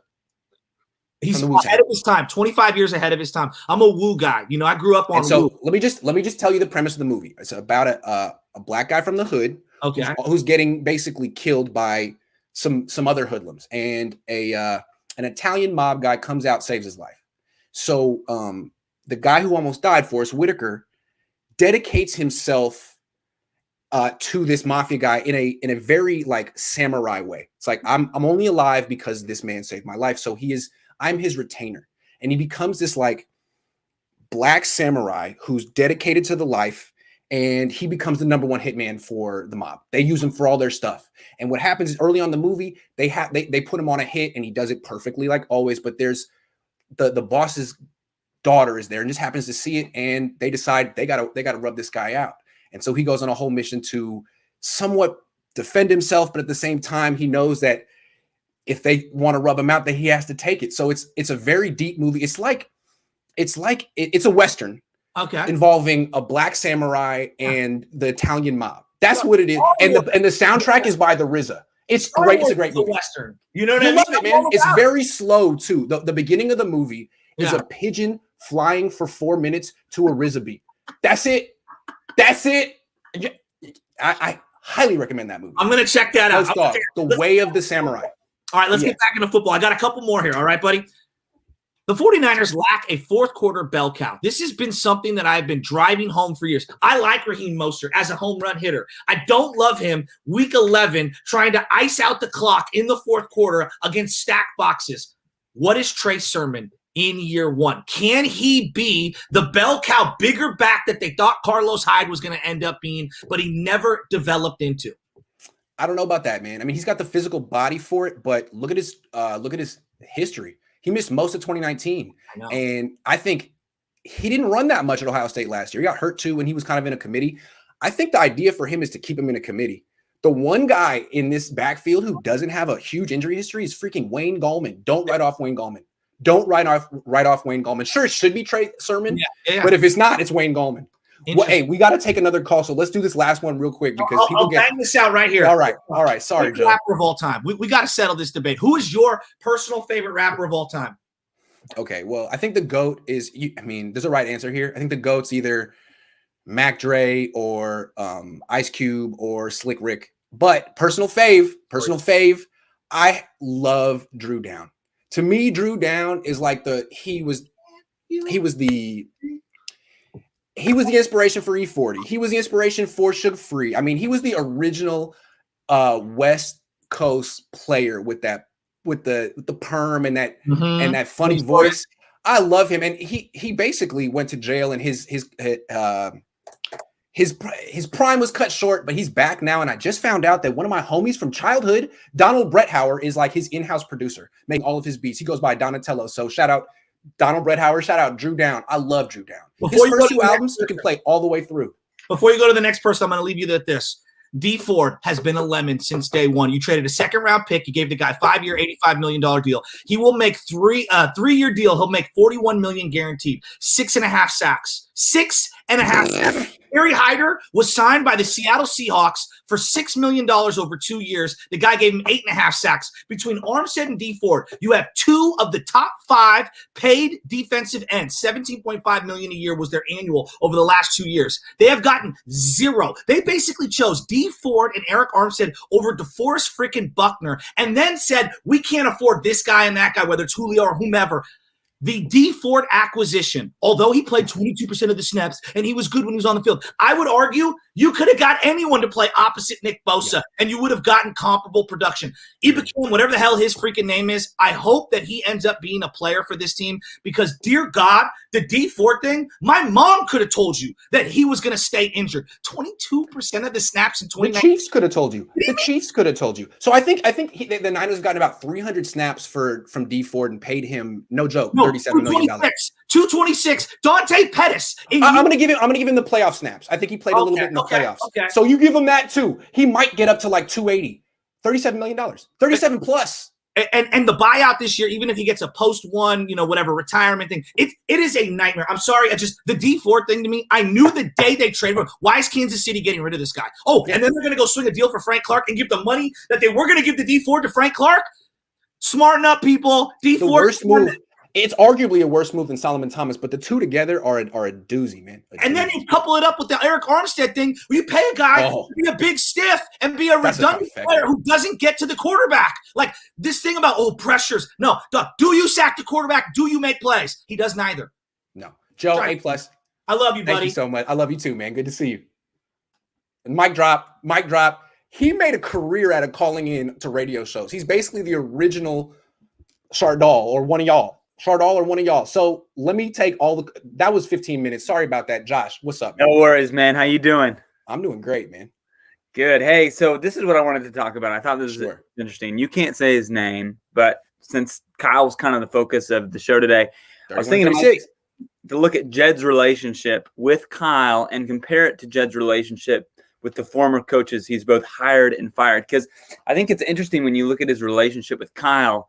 He seems to have a closer relationship with Kyle than he's ever had with any other coach before. They seem to be buddies going out. He's having him over at his house. They're having drinks together. And so I thought it'd be fun for us to kind of go through a list of all the different relationships that he's had with all the coaches he's hired and fired. I thought it'd be kind of interesting. I think it's a great idea. Let's do it. I love it. So we'll start off at the beginning, okay? He, I believe his parents hired Mike Nolan. And during this time, Jed York became the head coach. So the CEO. So Jed York fired Mike Nolan. Okay. And from what I heard, the rumor is, it might be more than a rumor, when they did the meeting, Jed York cried. Oh, geez. Now, Jed York was 27 at the time. I think he probably looked at Mike Nolan as he gets very attached to these people. Like it's part of the family. And so he felt like, hey man, we have to do this. It's part of that's what I heard is he cried in the meeting. Hey, I don't blame him. I had to fire my first person this year at 26. It's not easy. I've never done it. I cried. So it's not easy. It's the first time. He's a young man. He cried allegedly. So that's the first one. So he's got a track record of like being too close to his subordinates, to people he has to hire and fire. So then he hires Mike Singletary after a game, like when he was an interim head coach, didn't even do a coaching search. So I don't know how close he was at Singletary, but yeah, I don't know how close they ever were. Then they fired him. I don't even know why he hired him. That was always such a weird hire to me. It was almost like he just hired him because he had a legendary career as a middle linebacker and was like this like kind of hype man that like, but then people didn't, it was kind of like became clear. I mean, him and Vernon Davis were like close and he really helped Vernon's career. But other than that, I kind of got the sense that he kind of bothered some of the players with how he interacted with them. Agree. And I kind of got the feeling that Jed York was kind of starstruck by Mike Singletary. Like Jed York's 10 years older than me. He grew up in the 80s. I'm sure he watched Mike Singletary on the Bears and the idea that, Singletary's your head coach, probably seemed kind of cool at the time. Remember, Jed grew up in Youngstown, which is not that far from Chicago. So I think he was kind of enamored by the idea of Mike. Be like me hiring Patrick Willis, like my child. Yeah, absolutely. Just like that. I'll hire Patrick right now, but that doesn't mean Patrick's a baller. Yeah, absolutely. So that didn't work out. They fire him, and then they bring in Jim Harbaugh. Yeah. And Jim Harbaugh basically hired himself. He was down at Stanford. He was the number one hire that year. Dolphins wanted him, Niners wanted him, and he made the decision to keep his family in the Bay Area. So I think York kind of lucked out on that one, and then never had a close relationship with the guy. Maybe that was Harbaugh's choice. Maybe they didn't have that much in common, and then it fell apart in 4 years. Yeah, and I think a lot of that had to do with, obviously it was the Balky and the Harbaugh relationship and the tension there, and Harbaugh being an alpha male and wanting the power and all that stuff. And I think that kind of goes into the Kyle and John Lynch thing. I think that's why. Well, let's slow down. Let's slow down. Hold on. So he never really had a relationship with Harbaugh. He pushes Harbaugh out. He replaces him with Jim Tomsula, who they have a deep relationship. Tomsula was there through multiple. He was there with Singletary. He might have been there with Nolan. I mean, he was there a very long time. Well, and he was the interim coach too after he fired Singletary, right? And he would walk the York dude. He would walk. Allegedly, York has twin sisters. He would walk their dogs. Tomsula. Wow. He was friends with Joan and Payroll. Again, let me be family. So I feel like Jed York. People take advantage of Jed York wanting to have family on the team. I think he wants the team to be his family. So Tomsula takes advantage. Okay, I'll walk your dogs. Yeah. And all of a sudden he becomes a head coach. Why? Because he's in with Jed. And so then he gets fired, and they bring in Chip Kelly, who I'm sure he had no relationship with, but the person he had a relationship with was Balky. Yeah. I'm sure it was very difficult for him to fire Balky. And now, again, he's allowed John and Kyle to make him think that they're part of a family. Okay, I just got to say this about Tomsula and then also Chip real quick. Sure. The low point of my entire 49ers fandom, and I've been a fan ever since I was a kid, was when we were a terrible team with Jim Tomsula, and then he farts in the middle of a press conference. Okay, I got to clear this up, guys, because I feel like this is my fault. And then I got to let you go. I think it was me. I didn't fart, though. But what happened was I think it was me. So it wasn't a fart. I'm pretty sure. I asked the question, all right? And the way it is this was me. So, okay. It's a big auditorium, all right? And they have hanging microphones to get the questioners, because it's there for the Super Bowl. They want to be in the Super Bowl rotation. So it's a big, very official auditorium. And I asked my question, and I shifted in the chair a little bit. It's like a Seinfeld moment. It's a leather chair, and I shifted, and it sounded like a fart. And I think it picked it up really loud, and he had to wear that the rest of his life. It was me. Man, that destroyed his career, man. It was me. Destroyed his career. I let the whole world think that he farted in a press conference when actually it was me.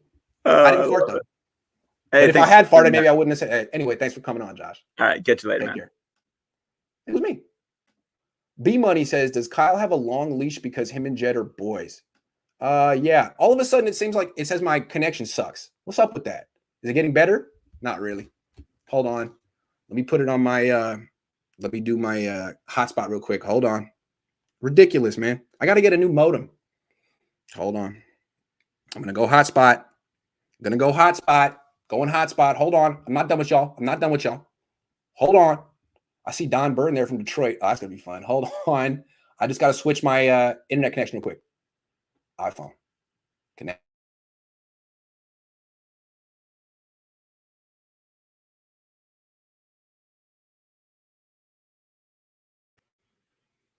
Is that better? Is that any better? I don't know. No? Not better? Hold on. Let me talk to Kenyon real quick. Kenyon, what was better, 1 or 2? Now? Am I okay? Yeah, you good. All right, cool. What's up, man? How you doing? Right. Where you calling from? Hey, how you doing? I'm calling from Victorville. I'm a SoCal cool. fan. That's what's up. I've driven through Victorville before. I know exactly where that is. That's the only thing you do is drive through. You don't ever stop. Yeah, that's right. But my question is, with the Justin School injury, it kind of shakes up the offensive line. And Kyle wants to go back to the 2009 run game. Do you see that being an issue with us trying to, really get back to that type of a run game? Why do you say that? Because they're losing offensive linemen? Yeah, and then it kind of like now we're relying on the dude we got from Mexico and the new guys to step up, and it's like that line before they were nasty, and we got to have a nasty line in order to run like we used to. Yeah. Well, I gotta say that I don't think Justin School was very good. He seemed like he regressed. He never got better. Maybe, I don't know. I do think it's kind of messed up that they waived him though. I mean, he got hurt in your practice under your supervision. You're like, hey, Justin, sorry, you gotta go now. Like, why don't you just put him on IR? I thought that was kind of not classy. It bugged me. But that's not your question. Your question is, are the Niners, are they losing depth? Can they have the offense they want to have? They don't have a backup tackle, man. They don't have a backup tackle. That's a problem. So yeah. I think they're like, not now, but they're like one more injury away from having major problems. What if Trent Williams gets hurt? What happens if Trent Williams gets hurt? And he gets hurt every year. Yeah, I see the offense that just the line alone could put our offense on that teeter where it's like we either get to where we need to go or we're right back where we were for the past couple of years. Yeah. I don't know, man. It'd be interesting. But I like your chain. I'm trying to get one just like that today. Because I think I'm missing it. You look great. Yeah, man. So what's on deck for you in Victorville today, baby? I'm just chilling with the family today. That's cool. I'm doing the same. All right, can you call back in another time? All right, appreciate you. Have a good one. Man, take care. Appreciate you too. All right. Real quick, B Money says, does Kyle have a long leash because him and Jed are boys? Man, I said it again. That's like 8 pies. Does 31 and 36 have a long leash because him and Jed are boys? Well, I think a bigger reason he has a long leash is because he already has gotten an extension through 2026, 5. So but why did he get the extension? Probably because him and Jed are boys. All right. Hold on. I'm going to jump Don Burr to the front because Don Burr is in the chat room of every single stream I do. And he's a one-man army, man. Bring on the entire 49er fan base. And I really admire that because I feel the same way sometimes. So Don, let's talk. I'm just calling to let everybody know we're going to defeat y'all week 1. Don't say y'all. I'm not on the 49ers. It's not my team. I went to O'Dowd. I rep Bishop O'Dowd. You're a representative of the 49ers. No. I cover the 49ers. I don't know how people cover the Lions out in Detroit, but if the Niners lose week 1 to the Lions, I wouldn't be mad. That would be the most dramatic thing that could happen. Why is it dramatic? Why is it dramatic? The matchup is not. You guys are losing is dramatic. Losing is more dramatic than winning. I think it's losing to the Lions. If you guys lost to somebody like the Saints or something, it wouldn't be a big deal. Good point. Wait, last year they lost to the Cardinals at home, and the Niner fans lost their mind they're going to lose their mind week 1 because we match up well. My offensive line, break it down. 5. Offensive line is top 5. My offensive line is better than yours. My defensive line by the end of the year would be trending at least top 10. Who you got? Remind us. Michael Brockers. We got the 2 best defensive tackles in the draft. Michael Brockers, the Okoro brothers, Romeo and Julian. True. We got Deshaun Hand. You got Nick Williams. Okay. The depth is there. Now linebackers, we might have a problem there. But I think the secondary with Tracy Walker, Okuda, Amari Aurier, a lot of people just going on what Matt Patricia did. I think our coaching staff, top to bottom, is probably better than you guys.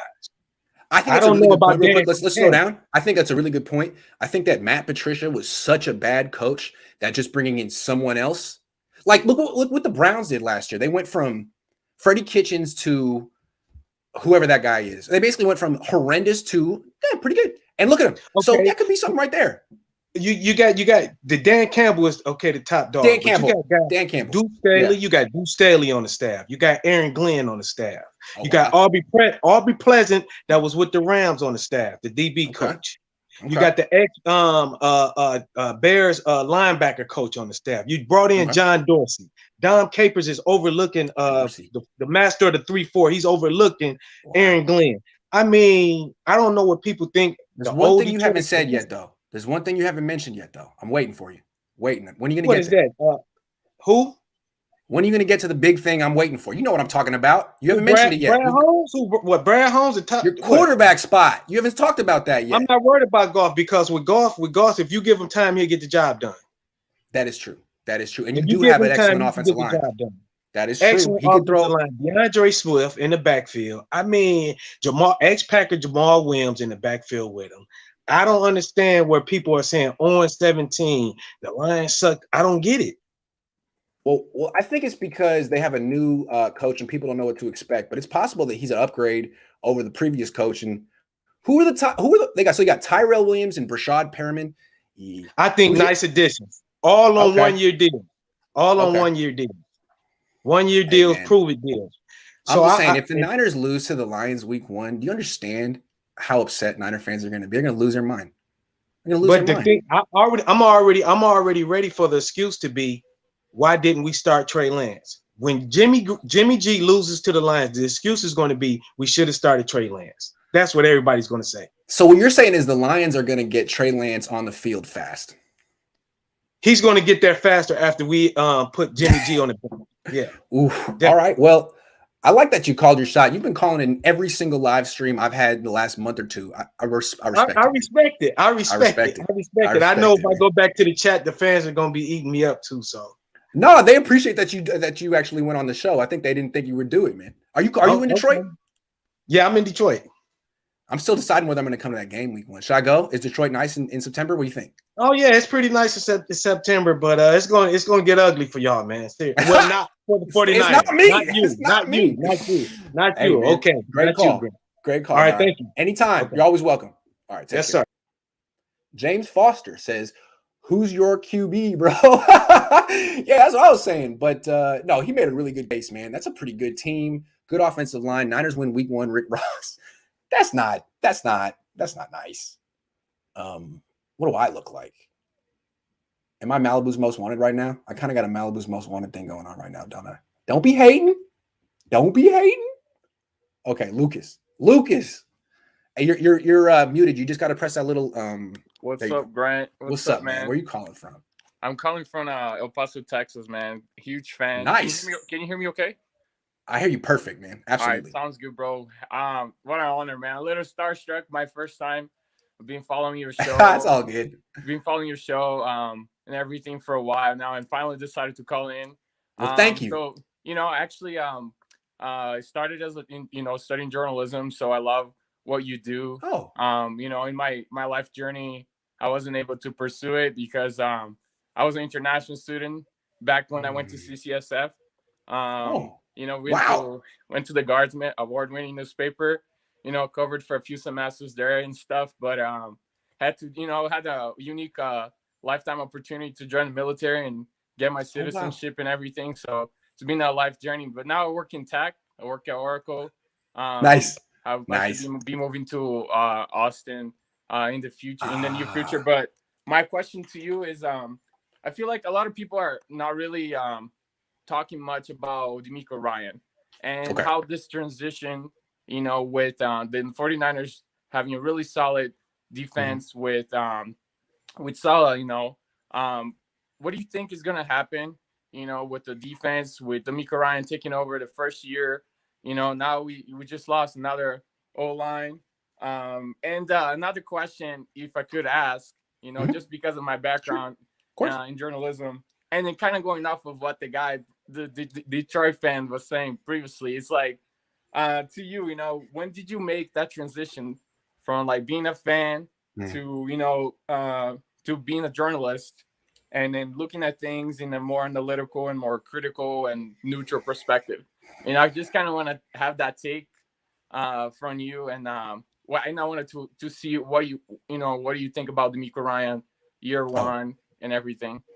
Okay, so DeMeco first. I think DeMeco is going to be, it's like the biggest story of the offseason. It's right there with the injuries because it's the biggest question facing the team. Is he good enough?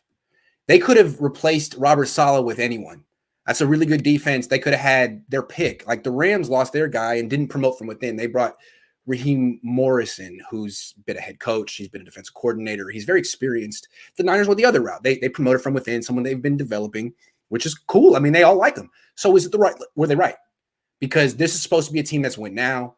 And last year's we didn't realize, but the offensive line was such a problem that it shut everything down. So is DeMeco Ryans going to be that this year? Or is he going to hold his own? And will the Niners defense be excellent? So I think he's the biggest question mark on the defense this year. Right. What's he got? For sure. I don't know. And the other question was, sorry, go ahead. No, go ahead. No, go ahead. No, you can go. No, I was just going to say, everybody, is really writing on I think we are like as fans, like win now mode. I would say with all the tools, of course, we still have Trey Lance to develop and everything, but it seems like Jimmy has a chip on his shoulder, and from the reports of you and other experienced reporters, it seems like he had a better OTA, and then like seems like more motivated coming in and everything, and more experience. So we'll see what happens, but yeah, when it comes to the defense, I think we lost Gary Hyder. He played really well last year. I think the Niners should have kept him, and he went to one of the biggest rivals, the Seahawks. So yeah, I'm a little bit concerned. I mean, we have definitely great solid players, but I think with DeMeco Ryan, that's something that I think we definitely have to keep an eye out for it.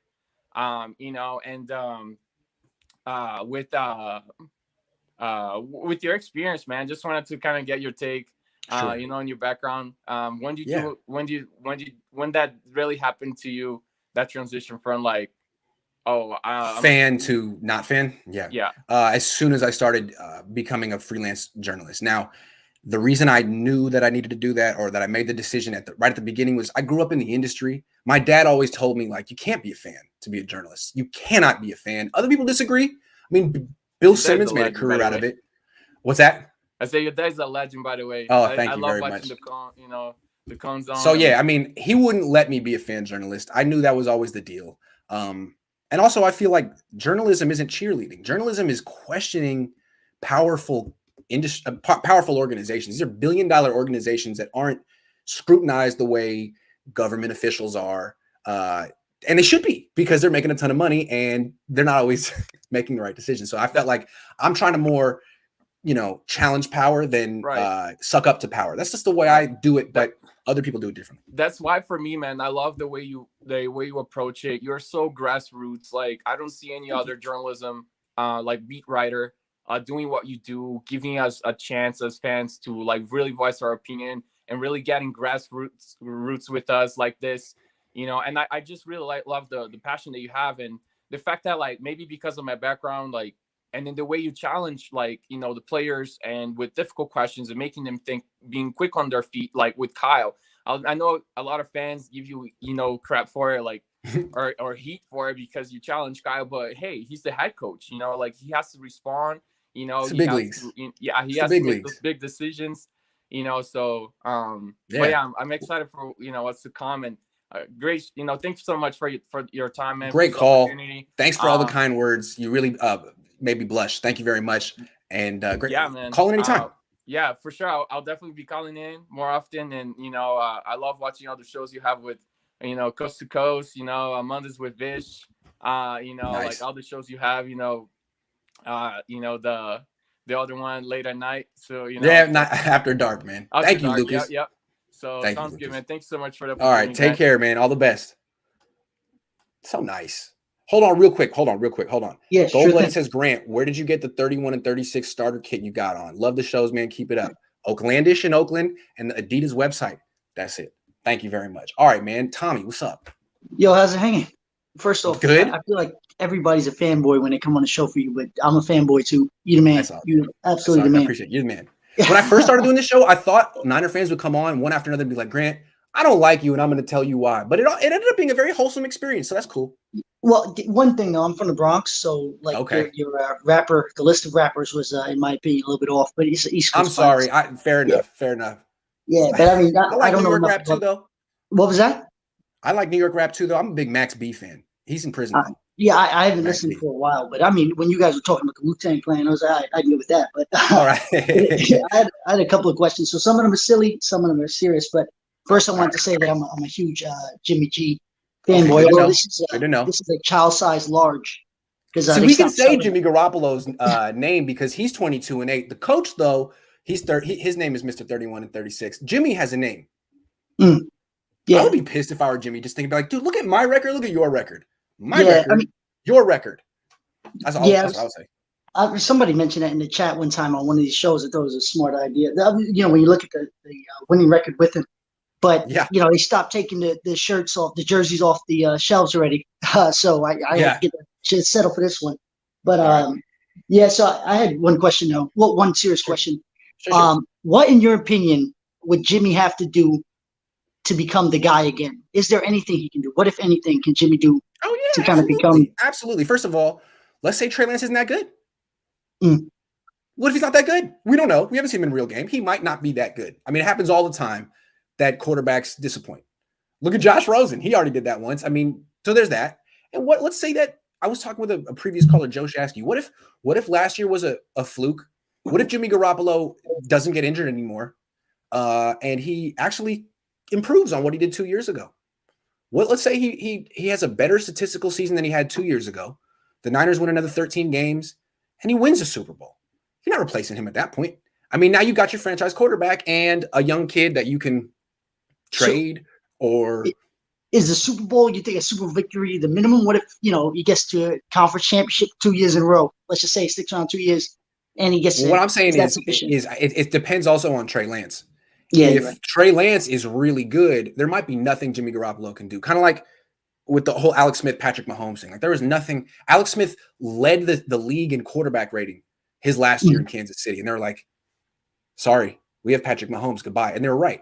So if Trey Lance is the next Patrick Mahomes, there's nothing Jimmy Garoppolo can do. If Trey Lance is the next Blake Bortles or the next Blaine Gabbert, then Jimmy Garoppolo is never leaving this team. You know what I'm saying? So a lot of it's on Trey. A lot of it's all on Trey almost. Yeah. Except you kind of know what to expect from Jimmy. When he's healthy, he kind of plays at a certain level. Yeah, it's really a good point. And I guess you're right. Like at this point, the idea that Jimmy would turn around tomorrow and be Patrick Mahomes is probably, unlikely. So we kind of know what we got. But although I love him, first off, I'm a pretty new 49ers fan. In fact, I should shoot straight. Like I don't really follow teams as much. I follow players. But I tell people I came to the 49ers for Jimmy, but I stood for Kyle, Kittle, and Cohn. So that is hella funny. Thank you. But I think that's what people don't realize is that Jimmy brought a lot of fans to the Niners. Straight up. Like the Niners were a dead franchise almost. I mean, living off things they accomplished 20, 25, 30, 35 years ago. And they were going through, I mean, people have lost interest out here in this team. And then Jimmy comes back and you're a fan in the Bronx. And I think that's something the Niners can't really you can't just get rid of him and replace him with Andy Dalton. How would you feel about that? Not good. Yeah. No, that's a good point. But I guess, so one last question. Which 49ers player do you think is most likely to unironically own a pair of black Air Force Ones? Oh man, black Air Force Ones? Yeah, just why black ones? Oh, is that tacky?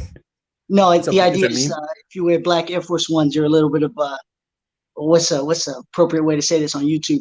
A little more of like a Devo type guy, kind of does some suspicious activities on the side. If there's anybody like that on the team, that maybe the fans, we don't see that kind of personality, but there's that one. Oh, that's funny. I never thought of that. I mean, I know that Nick Bosa wears red Air Force Ones. He wears, you know what I'm saying?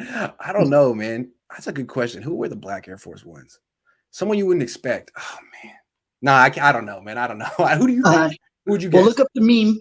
Look up the meme, and when you get back in the locker room, just look around and see you see the one dude rocking the black Air Force Ones. I'll let you know, man. Thanks, Tommy.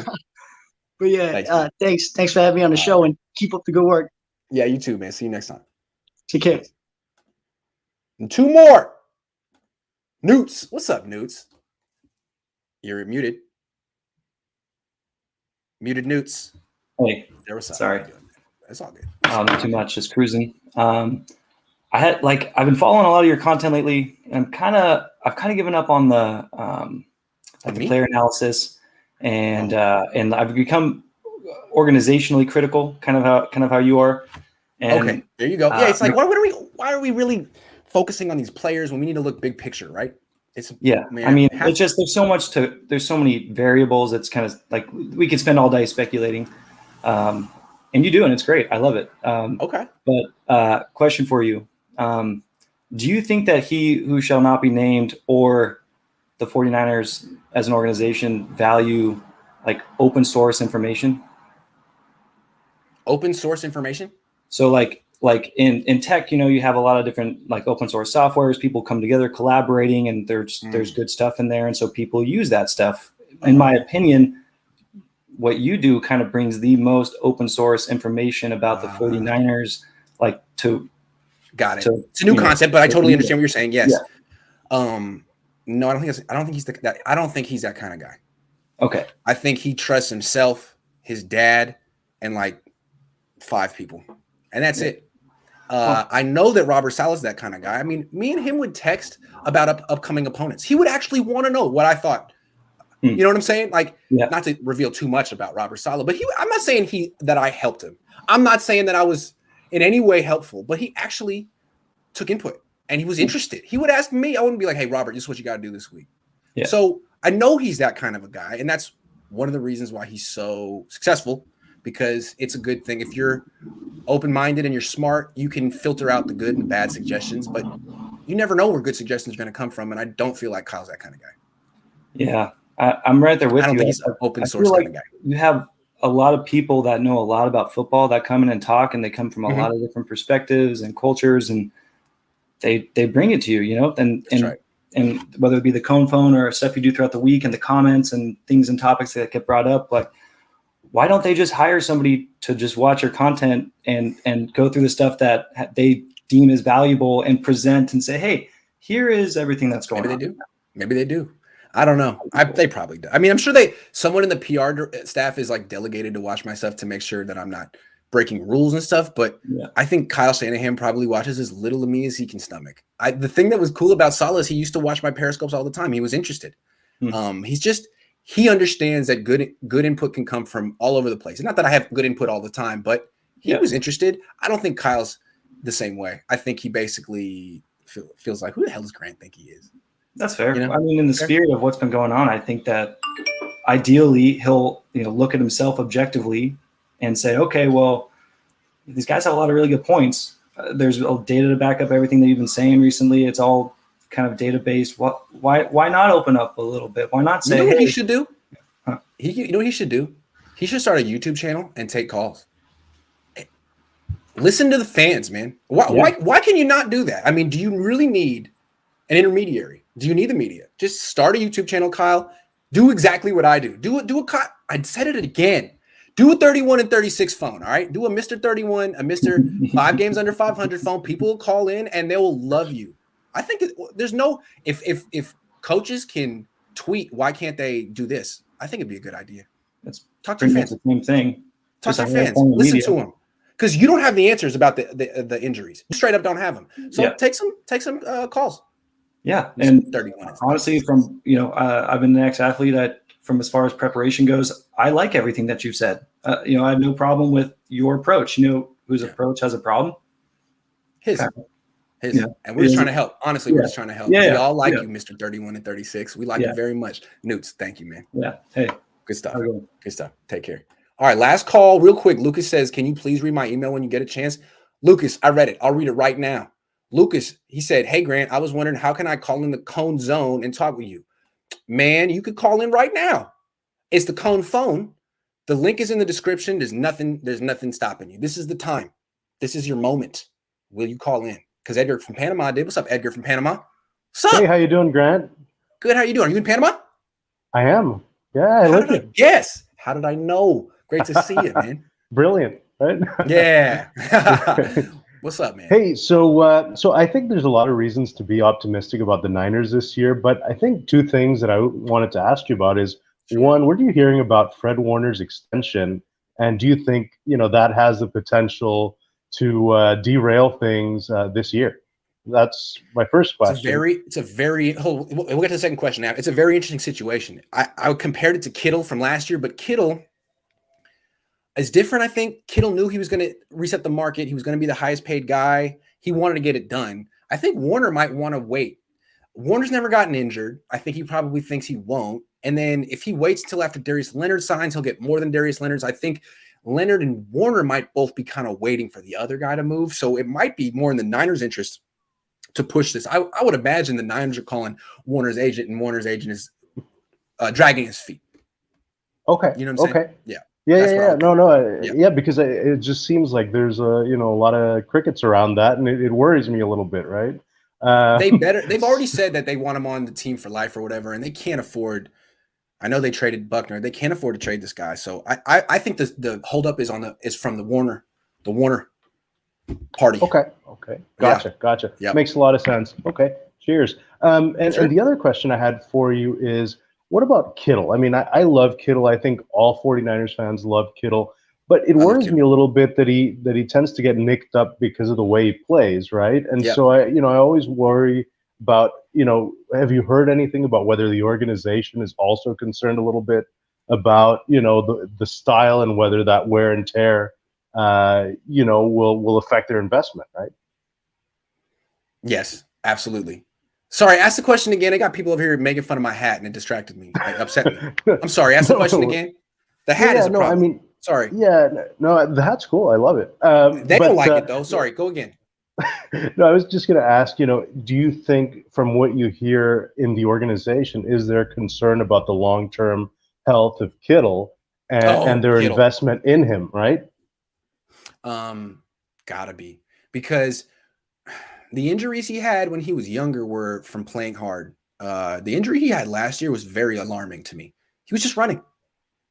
There was nothing awkward about what he was running for a pass. He broke his foot. How do you know that's not going to happen again? I mean, it seems to me that this is right what we see with the 49ers. They pump these players up.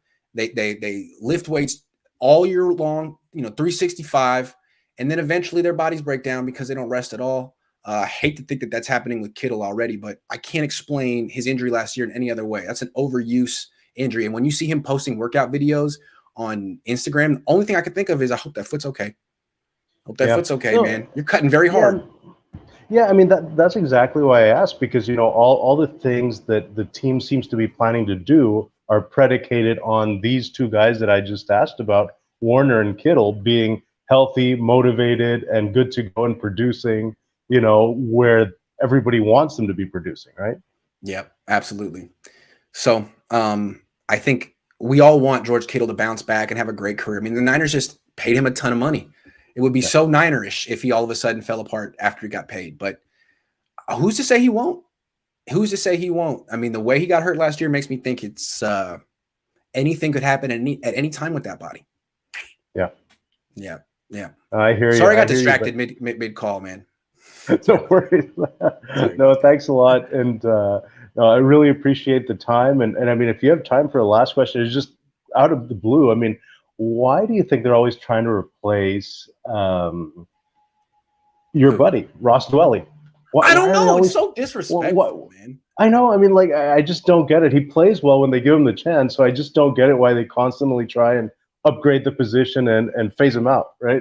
I don't get it at all. It really bothers me. But the fact that they didn't bring in Delaney Walker and they brought in Michael Pruitt instead, I think gives me hope, because Walker is the receiver. Pruitt is the blocker.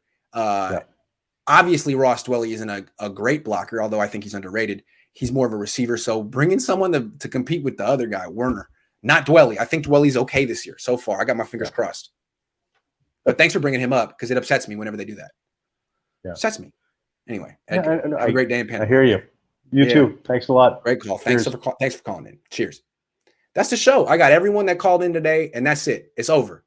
You guys made fun of my hat, and it really hurt my feelings. So now I'm gonna go cry. I didn't comb my hair today, man. I needed to. I didn't take a shower this morning. I just washed my face and brushed my teeth. Whew. 2-hour show. Joe Shasky called in. If you don't know who Joe Shasky is, he's got the morning show on 95.7. Does it with Bonte Hill. So that's pretty cool. I used to call in. He used to have me as a guest on his show. Now he called in at my show. That's pretty cool. Well, that's the show. I'll be back tomorrow, same time, same place. Go have a great day. It's looking like a really nice day in the Bay. Maybe you'll run into me. Maybe I'll be out. Maybe you'll be out. Shout out the dude in Wales. Gavin did great. Chardal was fantastic. He's first in line tomorrow. Don't forget that. Chardal, first in line. He really thought I was going to say no. He spent 2 minutes asking me if I could bump him to the front of the line. I was trying to say yes. And then I realized, you know what? Let's just let him ask the question. And then I'll that him asking to go to the front of the line was the best part of the show. It was by far the best part. And I was clear, like, you know what? Just shut up, Grant. Let Chardal do his thing. You guys don't like my look at all. Someone said I look like Cartman That was a very old episode of South Park. That's like season 2. So I respect the reference. And I think you're right. I don't really look that good in this hat, but I like it. So I wore it. Tommy Huxley said, blah, blah, blah. Geez, Tommy, I have you on the show all the time. I'm always very nice to you. And that's how you treat me? Blah, blah, blah, huh? I thought we were friends, Tommy. Okay, no, that's cool. I see where we stand. That's fine. No, that's cool. That's cool. Well, I'm not gonna call you Tom anymore. If what's his face is 31 and 36, then you're something else. The hat is too big. That is true. I'm a 7 1/4 head, and this is a 7 3/8. They didn't have 7 1/4, so I was like, I'll take it. So I've spent $40 on a hat that's too big for me because I'm an idiot. I love you too, Tommy. All right, I'm out. Thank you very much, everyone. I'll be back tomorrow morning. Cohn phone. Tommy better call in. Talking crap. You better call in, Tommy. Don Burr was great too. Don Burr. He made his debut. Good job, Don. Everyone, I'll see you tomorrow.